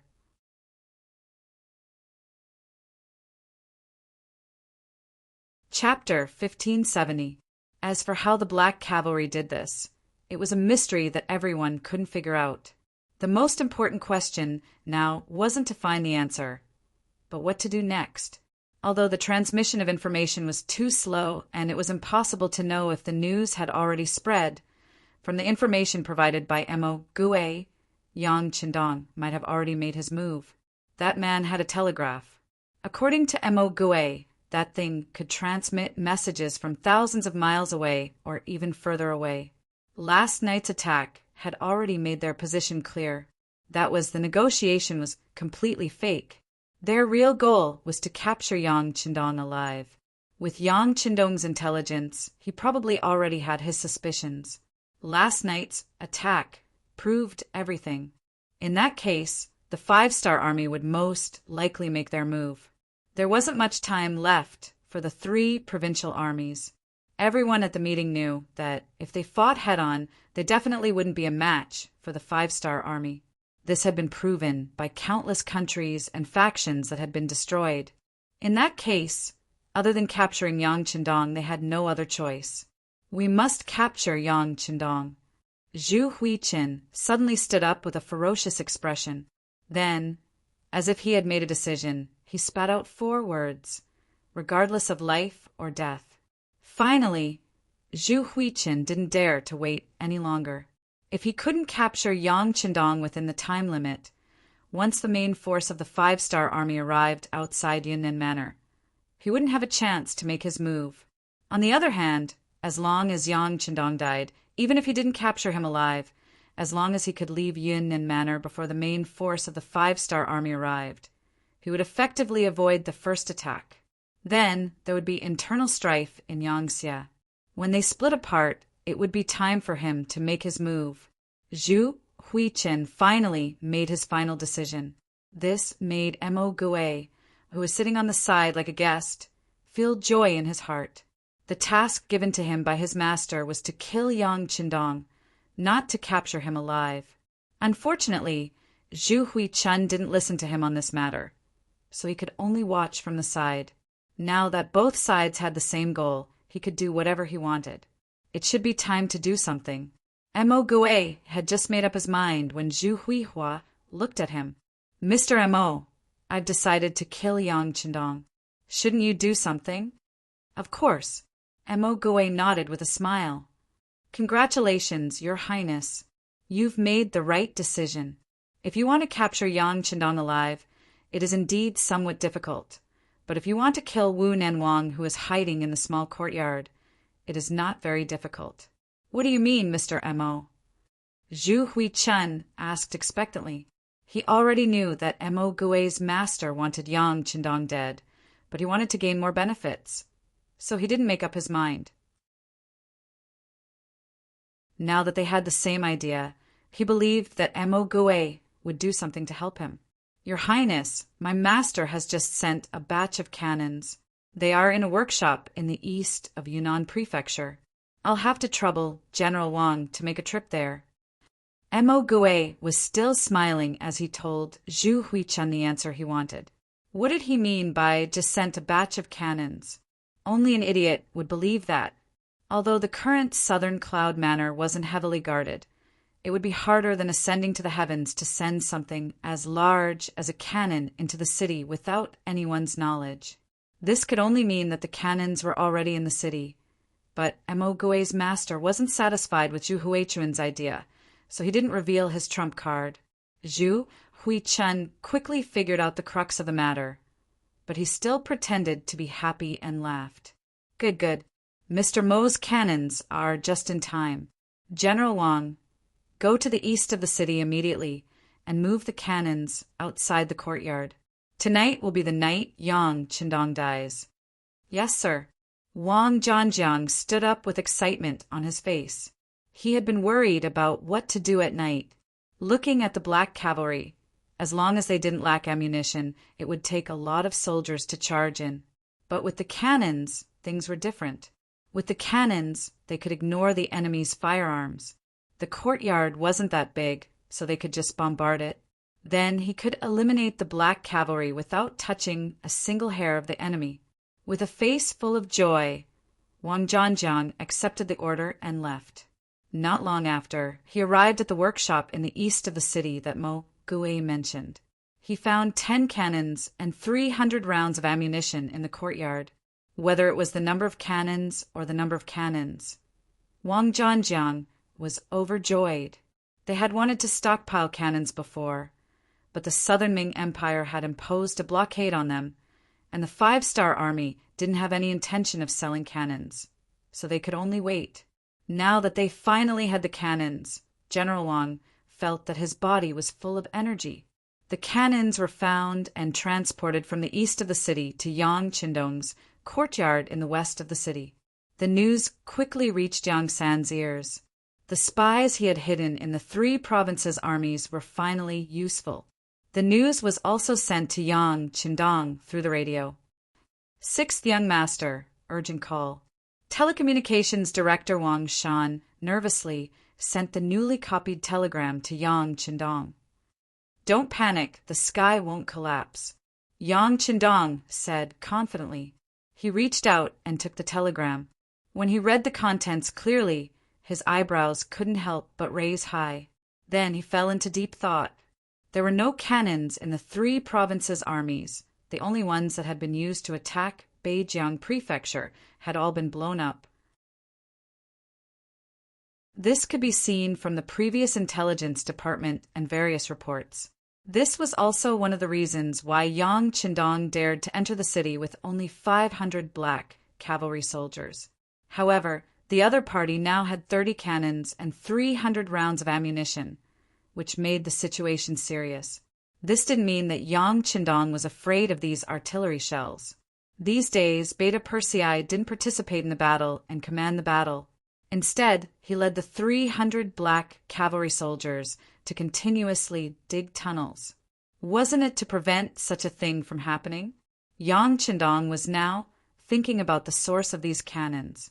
Yang Sen had made it very clear in the telegram that these cannons were not the field cannons of the 5-star army, but the red coat cannons created by the Southern Ming dynasty. In recent years, due to the emergence of the 5-star army's firearms, Both Ming and the Southern Ming dynasty had been forced to invest a lot of resources in the research of cannons. Now, they both had a large number of cannons, but due to the lack of technology, most of these cannons were solid shells, and the range was very limited. Not to mention the power of the cannons, or whether Yang Qindong had prepared for it. The source of these cannons alone was enough to make one ponder over it carefully. Did the Southern Ming dynasty support the three provinces' armies to kill him? Or did the traitor help Zhu Huiming get them? If it was the former, it would be fine. After dealing with the three provinces' armies, he could use this as an excuse to start a war with the Southern Ming dynasty. However, if it was the latter, then the identity of the traitor was somewhat interesting.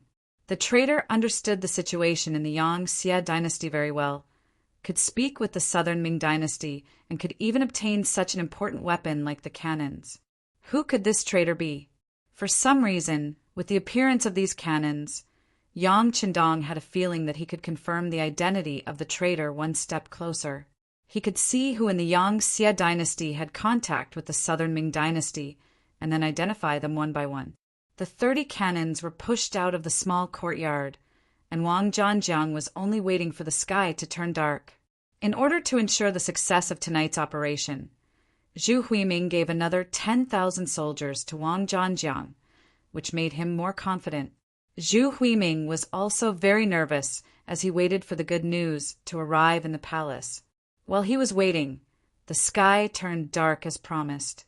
When the curfew arrived and there were no civilians on the streets, Wang Zhanjiang impatiently went in front of the cannons and gave the order to fire. There was no prelude, no warning. The moment the cannons came, it was to give the 500 black cavalry in the small courtyard a head-on blow. The attack last night caused Wang Zhanjiang's losses to be too great. With this hatred, he was determined to uproot Bugnam of Gojoseon. Boom, boom, boom. Under the irregular cannon fire, the outer walls of the 4 courtyards and the 3 courtyards quickly collapsed. The solid metal cannons wreaked havoc in the small courtyards as if there was no one there.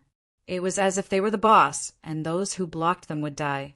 Originally, the 3 provincial armies did not have any artillery units, and there was no real standard for how to use these cannons.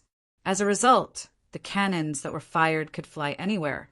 This was also why the attack this time was so powerful. After a few waves of attack, the outer walls of the 2 courtyards collapsed. Many houses were also knocked down by the cannons, causing rumbling sounds of the walls collapsing.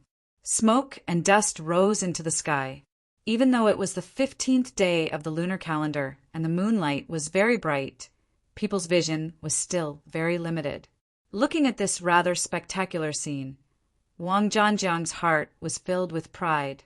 He could not wait to see the scene of the Black Knight Dragon Guards being crushed by him. Without the help of firearms, his 10,000 men would only be able to deal with a few hundred Black Knight Dragon Guards. He was confident that he could achieve victory. Each cannon fired a total of 5 cannons, and half of the solid metal cannons were wasted just like that. It also cleared a wide enough space for attack. Wang Zhanjiang immediately stopped the cannons from firing. Then, with a loud shout, the infantry charged forward.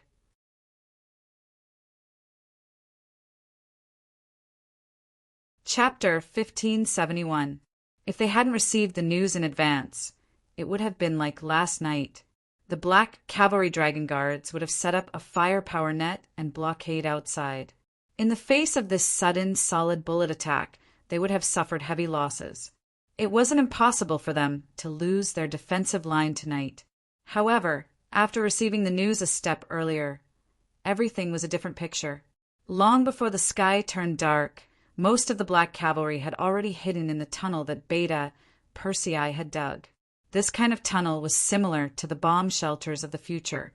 Even if it was a burst of fire, it could block it, not to mention a solid bullet. It could not hurt the people hiding here at all. Most of the Black Cavalry were hiding. Only less than 50 Black Cavalry were sent outside. They hid in various houses and used the solid walls to observe the movements outside. This was also to prevent the enemy from launching an attack, so that they could be the first to stop them.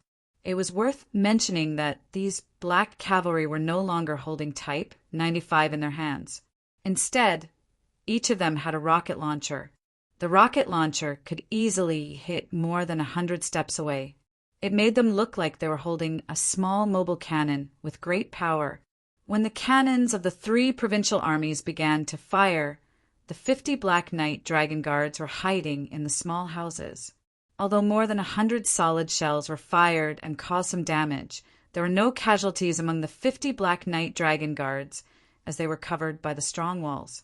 Only 2 of the soldiers were choked by the smoke and couldn't stop coughing. Then, the assault of the 3 provinces began.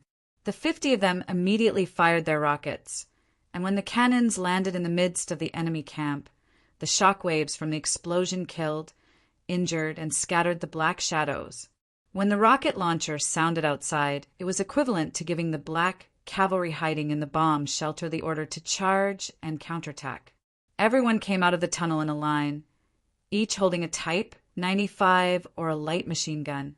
They found the predetermined position to counterattack and began to madly fire and counterattack. The sound of cannons and concentrated gunfire was constantly heard, giving the charging soldiers of the 3 provinces a head-on blow. Completely unprepared, they were caught off guard. Just the thousands of soldiers from the 3 provinces who were charging at the front were wiped out in a single exchange. Not a single one of them survived. The black cavalry's methods and enhanced firepower really frightened the soldiers of the 3 provinces. They could not help but stop in their tracks. Then, without waiting for orders, they frantically retreated. After a round of bombardment and a round of charge, they had suffered more than 1,000 casualties. When this result was reported to Wang Zhanjiang, it made him even angrier. His face also revealed a crazy expression. Boom! Continue to bombard them. Destroy all the houses. I want to see where they can hide. The wave of bombardment just now had already destroyed more than 1/3 of the houses in the 2 courtyards. This allowed the soldiers of the 3 provinces to charge more than 10 steps without any threat. Wang Zhanjiang wanted to use the same method to continue to charge forward, slowly nibbling away the space for the black cavalry to survive and finally gain the initiative of the battle. The cannons were pushed forward again. Each of the 30 cannons fired 2 shells, which meant 60 solid shells rolled in front of the houses. Without the obstruction of the courtyard walls, more than 10 houses were destroyed. This time the black cavalry did not have a record of 0 casualties. 2 soldiers were injured, and 1 soldier's injury was not too light. Fire at the enemy's cannons, blow them up.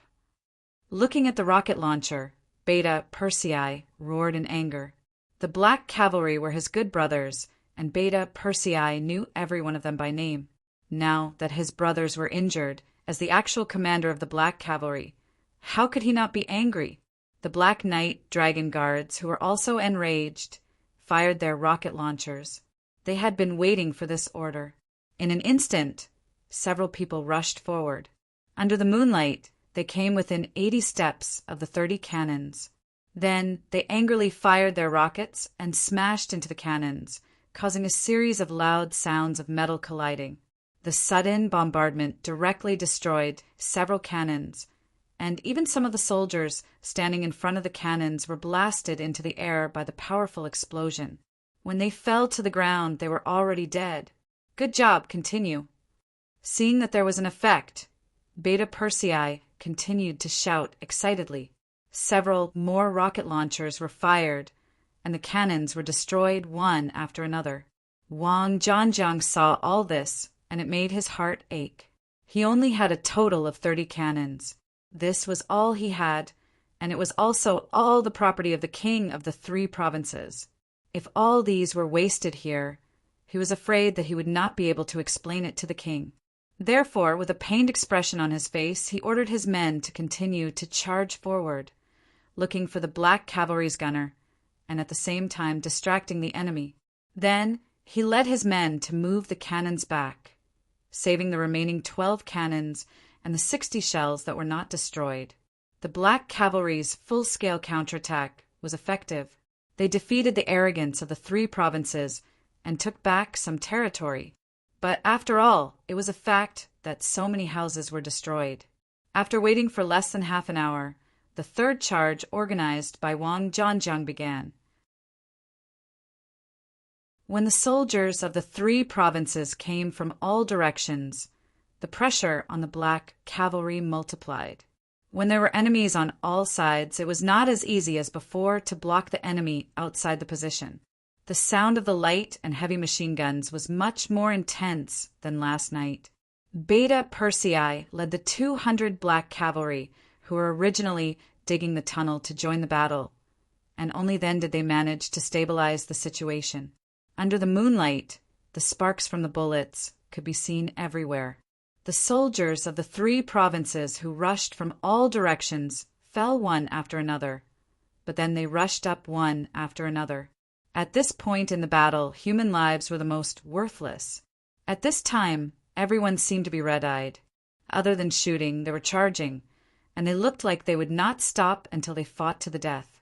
Yang Qindong was also standing in the tunnel at this moment. Beside him, telecommunications director Wang Shan looked at him expectantly, waiting for orders at any time. But after waiting for a long time, seeing that Yang Qindong did not give any orders, Wang Shan could only look up and down again. As Wang Shan expected, Yang Qindong did indeed have a backup plan in Yunnan Manor. Once he mobilized this force, it would be very powerful. But he did not do that, not for anything else, but because he felt that things had not reached the final juncture yet. Just like how he had a backup plan, he had a feeling that his opponent also had a backup plan that had yet to be used. He was waiting, planning before moving. The attack was still going on, and the number of deaths was constantly increasing. General Wang Zhanjiang's face was already covered in cold sweat. Originally, he thought that with the help of the artillery, tonight's attack would be as easy as crushing dry weeds and smashing rotten wood. Even if he could not capture Yang Qindong alive, he could still kill him. But who would have thought that the other party was clearly prepared? After fighting for nearly 3 hours, there were less than 5,000 soldiers left in his hands. At this rate, he was afraid that when dawn came, not only would he not achieve the expected victory, but he would also not have any soldiers to use. In the past, he had always heard about how powerful the 5-star army was and how powerful their firearms were. But before he really saw it, he did not believe it in his heart. But after 2 consecutive nights of attack, he finally knew how powerful the opponent was. He also finally understood why so many forces and countries would be defeated and even destroyed when facing the 5-star army. Would the 3 provincial armies be wiped out as well? Once this thought appeared in his mind, he could not get rid of it. Wang Zhanjiang's face only became more unsightly. In the prince's mansion, Zhu Huixing was still waiting for the good news in the main hall. However, after sending out wave after wave of people and obtaining the current situation, his expression could no longer be as calm as before. When the sky began to slowly brighten and the sound of roosters crowing could be heard in the city, he fell into a chair with a thump. He knew that another opportunity had passed in front of him just like that. The sky was already bright, and there was no turning back. Zhu Huixing had no choice but to give the order to retreat. He believed that he still had a chance. Before he lost all hope, he did not want the people to see this scene and cause a revolt. If that happened, who knew what would happen? Early in the morning, the generals came to the 3 provincial princes' mansion again. As usual, Wang Zhanjiang, whose eyes were bloodshot, was the first to give the report. Wang Zhanjiang, who had not rested for 2 consecutive days, felt tired both physically and mentally. But in front of the king, he could only force himself to give a detailed report of last night's battle. When he said that the 30 cannons were all destroyed by the 5-star army and that the soldiers suffered heavy losses in one night, the faces of the people in the meeting became very unsightly. The difference between reality and the plan was too big, so big that everyone could not accept it at the moment. Even though the gunshots rang out until dawn, everyone was mentally prepared for the attack to be unfavorable. But from Wang Zhanjiang's retelling, the result was worse than what they had expected. It seemed that the attack last night, other than destroying the outer walls of the 2 small courtyards and destroying some houses, did not hurt the black cavalry. Oh, maybe they were hurt, but they did not see it, so they did not calculate it. Everyone comforted themselves in this way. When Zhu Huixing looked at everyone, he gave a different opinion. It's already been 2 days. We don't have much time left. Everyone, what should we do next? There were only 500 opponents, and they were right under his nose, heavily surrounded. However, he just couldn't eat them. This feeling made Zhu Huiyin very unhappy. When he looked at the crowd and spoke, his tone was filled with impatience.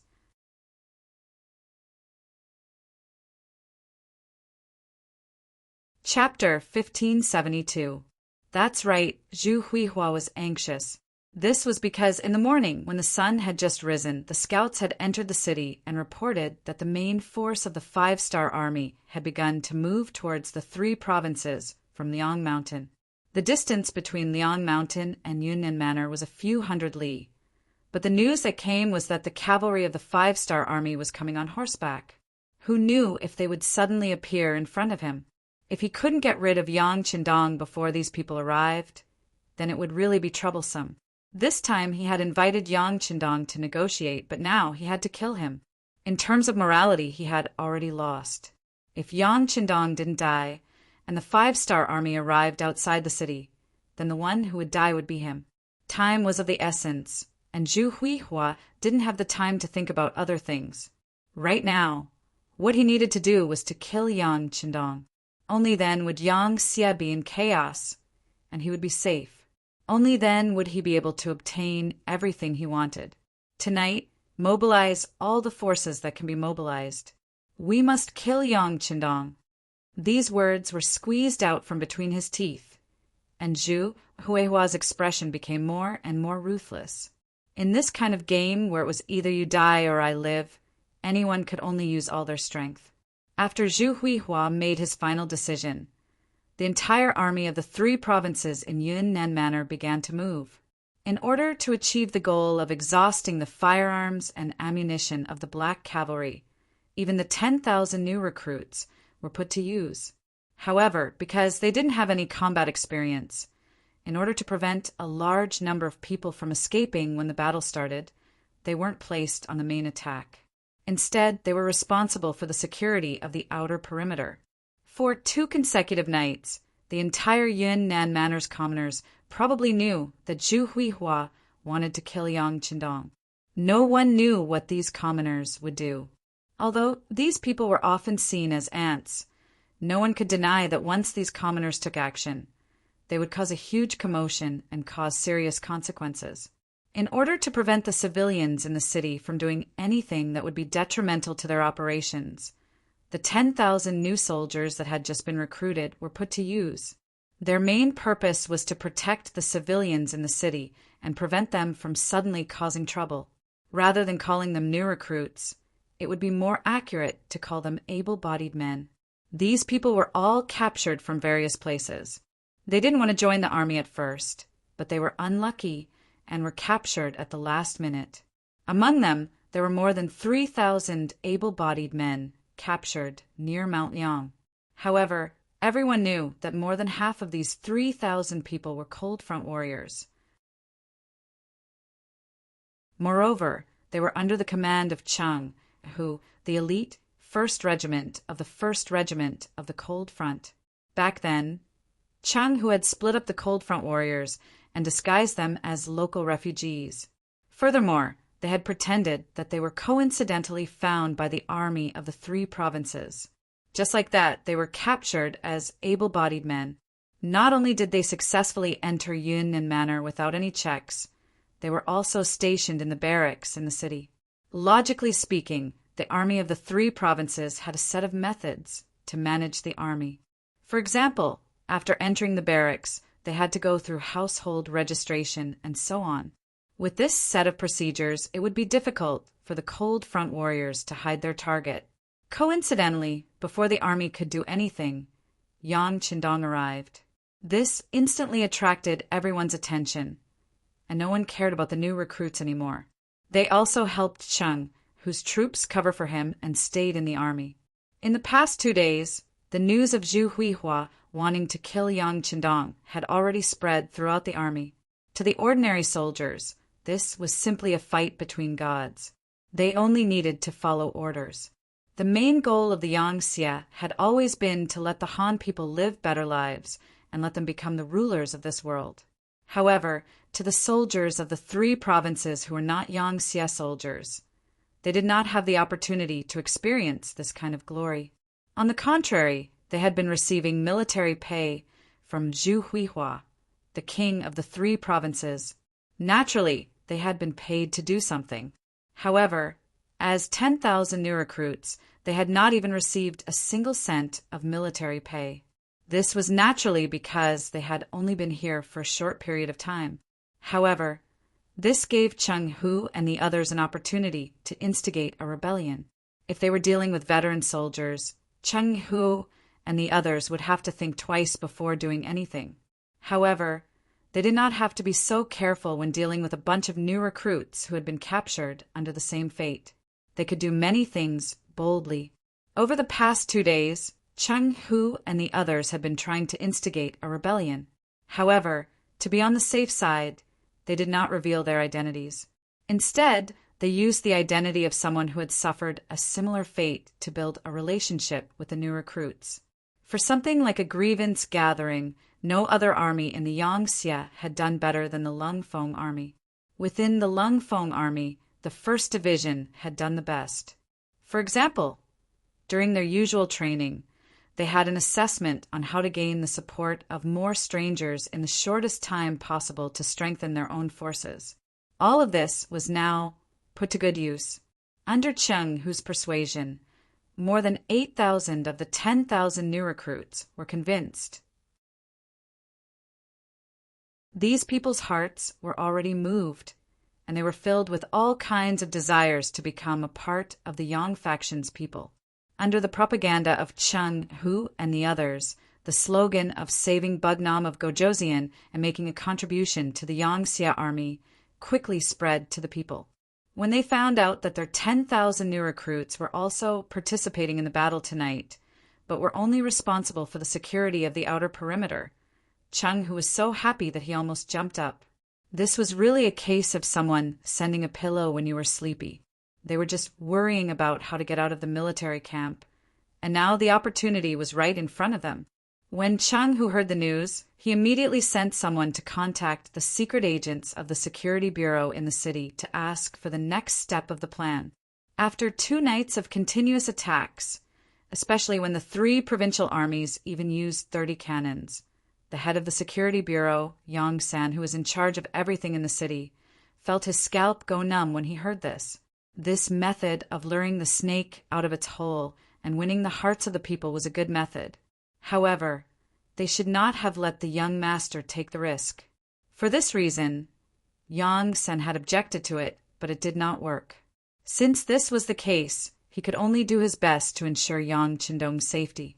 2 nights had passed, and the 3rd night was about to arrive. Seeing that the 3 provincial armies would launch a new round of attacks in a few hours, Yang Sen had already made a decision in his heart. He was going to take action, and the only thing he could do was to instigate the people in Southern Cloud Prefecture to launch an attack. Although he did not know how many people would die in this way, as long as he could protect the young master, everything would be worth it. At this time, Cheng Hu sent someone to contact him using a special method. When he found out that the 1st Regiment of the 1st Division of the Lungfeng Division was in the city and had secretly joined the 3 provincial armies as a new recruit, Yang San's bloodshot eyes could not help but brighten up. He was so happy that he exclaimed, "The heavens are really helping me! The heavens are really helping me, Yang Xie." After exclaiming, Yang San immediately ordered the secret agents of the intelligence department in the city to move out and spread rumors in the city. The main thing was that if something happened to Bugnam of Gojoseon in the city, the entire Yunnan prefecture would be razed to the ground. If that really happened, no one in the city would be spared. If they could take action to support Bugnam of Gojoseon, they would be meritorious subjects. Those who made great contributions would be rewarded with silver and land in the future. Although the current great Ming dynasty was far from being as strong as before, it still had a certain foundation. At the very least, the state of society had not reached a point of no return. There were still some honest officials and capable officials. If the great Ming dynasty was really on the verge of collapse, all they needed to do was to say that they would welcome Bugnam of Gojoseon into the city, and the people in the city would be able to make use of them. In order to cooperate with the soldiers of the Lung Feng division, Yang San had used up all his trump cards. However, Zhu Huiqi did not know about this. Perhaps he had never cared about the people in the first place. In addition, an even greater danger was pressing down on him. In the great general's residence in Guizhou, Jiang Wuqing was currently meeting with a guest in the study. As the great general of Guizhou appointed by Zhu Huiqi, Jiang Wuqing's strength was not weak. With 100,000 soldiers in his hands, he was confident. Even he himself was tall and strong, with a dignified appearance. Jiang Wuqing was a forthright person. From time to time, one could hear him laughing loudly. As a result, he enjoyed an illustrious reputation in Guizhou. However, today he could no longer laugh. This was because a familiar person had appeared in front of him. It was Yao Yingjun. As the Security Bureau's earliest spy and one of the most successful ones, Yao Yingjun was born with good looks. People called him Pan and the reincarnation. Using this advantage, he successfully won the favor of Princess Yongsheng, Zhu Lian. He was also able to transmit the situation here to the higher-ups of Yangxia. Everything came to an end after Zhu Huiying killed his brother. After Yao Yingjun received the information from the Security Bureau, he immediately took Princess Yongxing away. He quickly formed a group of people and had been roaming around Guizhou. At that time, Yao Yingjun could have brought Princess Yongxing back to Yangxia's territory. Based on the important information he had transmitted over the years, the rewards he received would be enough for him to use for the rest of his life. However, he did not do that. Instead, he continued to be with Princess Yongxing and raised the banner of opposing Zhu Huiqi. Needless to say, Yao Yingjun's act had become real. He had really fallen in love with this princess. Because of this, Yang Qindong also made a promise. No matter when, as long as he didn't want to work anymore and wanted to leave with Princess Yongsheng, he would personally give them permission to find a safe place to live the life of a rich man.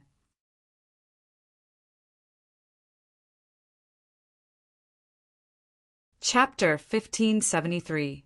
Those who had done intelligence work knew that it was easy to enter but difficult to leave.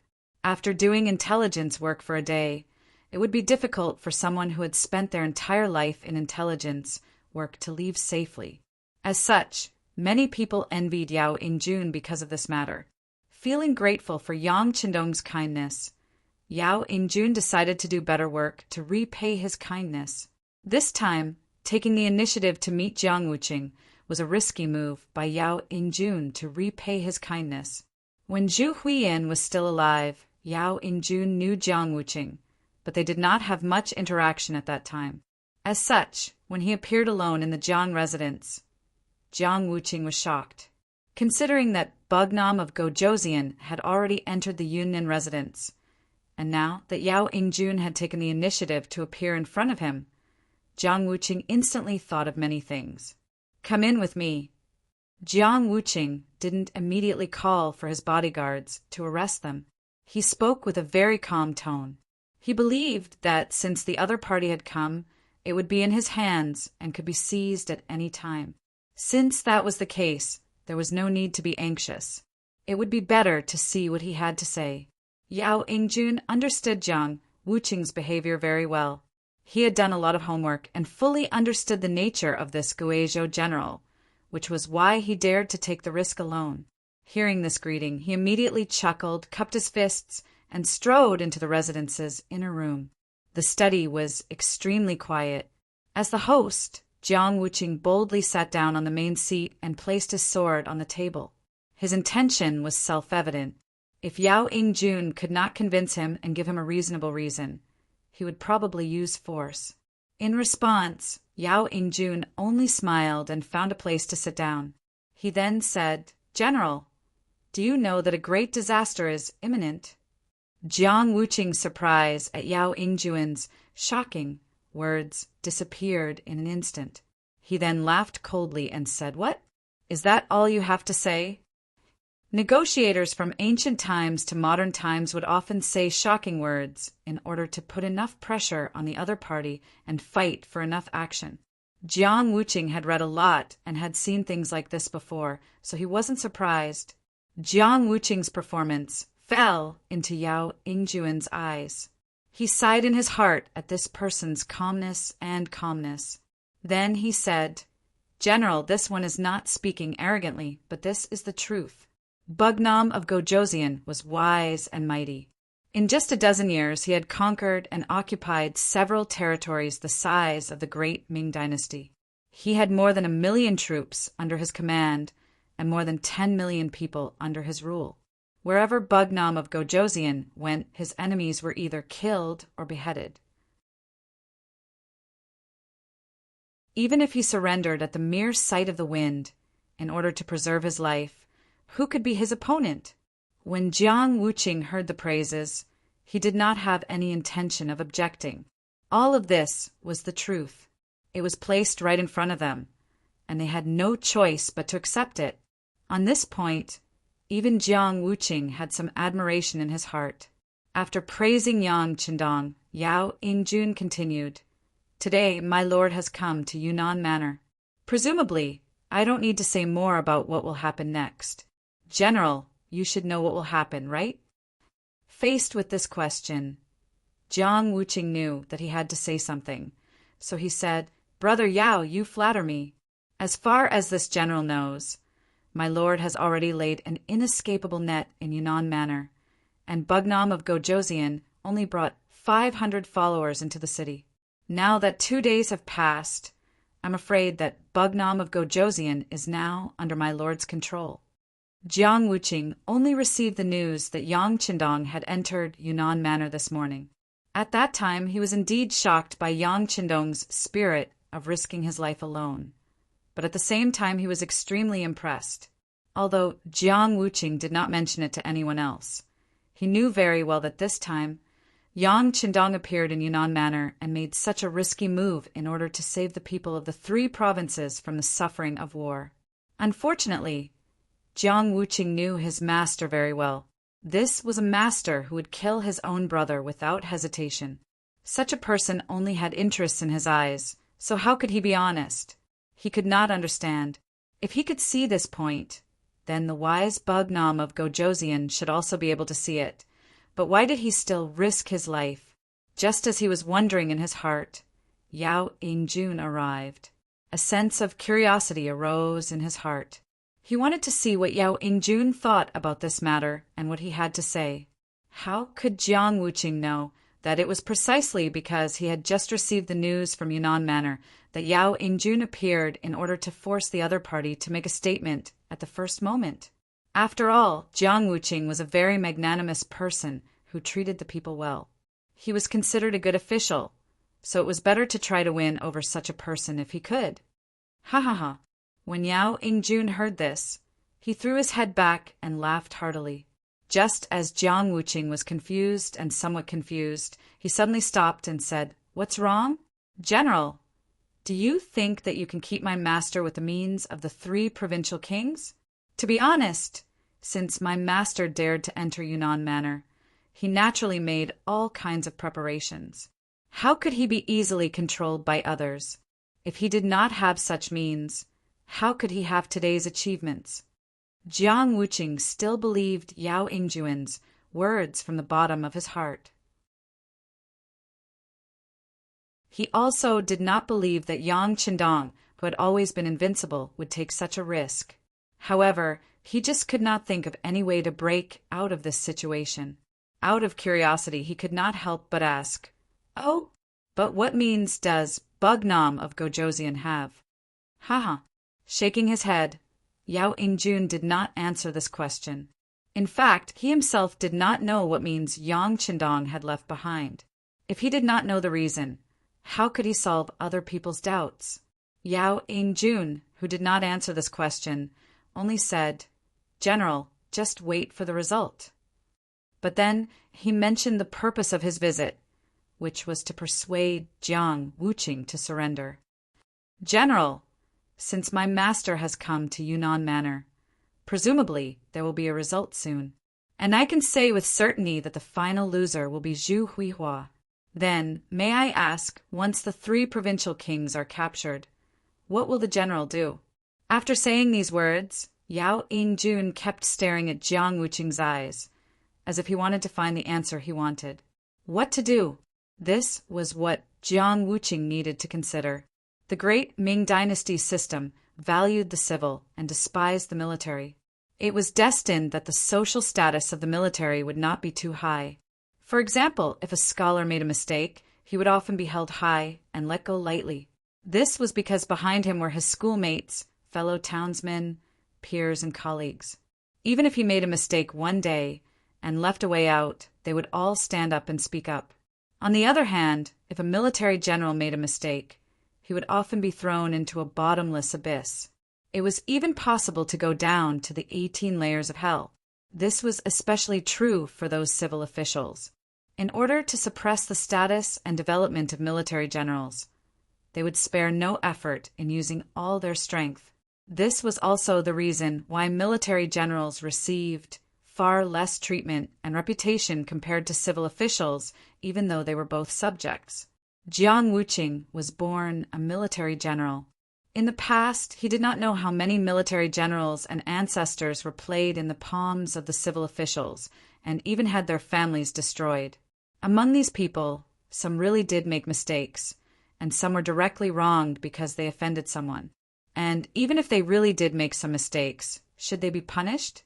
Also, should the families of these military generals be so heavily implicated? At best, they would be exiled and made into slaves. At worst, they would be killed. However, because the right to speak was in the hands of the civil officials, even if some military generals had different ideas, they could only endure it in their hearts. Therefore, even though they were both officials, a military general was much more cautious than a civil official. And now, Yao Aingjun was asking him what to do, which made it difficult for Jiang Wuqing. He was indeed promoted by Zhu Huihua. Before this, he was only a chiliarch. Now he could command 50,000 soldiers and become the general of a province. With this kindness, he indeed had to thank Zhu Huihua. But of all things, Zhu Huihua should not have provoked Bugnam of Gojoseon. Who was that person? He was an existence that could easily destroy grassland wolves. How could their local army compare to such a person? Even if Bugnam of Gojoseon entered Yunnan Manor and something happened. But what about the other people in Yangxie? Would they take revenge? Moreover, he had already heard that Bugnam of Gojoseon had appointed a prince, which was his successor. Would they really collapse? Taking a step back, if Bugnam of Gojoseon's Yangxie collapsed, what good would it do to him? Based on the fact that he had once served Zhu Huihua, not only would Yangxie's people not forgive him, but the civil officials in the southern Ming dynasty would also not let him off easily. If he was lucky, he would be dismissed. If he was unlucky, then he and his family would die.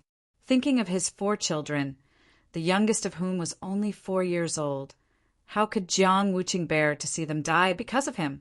For some reason, Jiang Wuqing's heart was filled with a sense of desolation at this moment. When he thought that because of him his family would be implicated and die, he felt a burst of anger in his chest that wanted to erupt. It made him feel a burst of air, and his heart beat rapidly.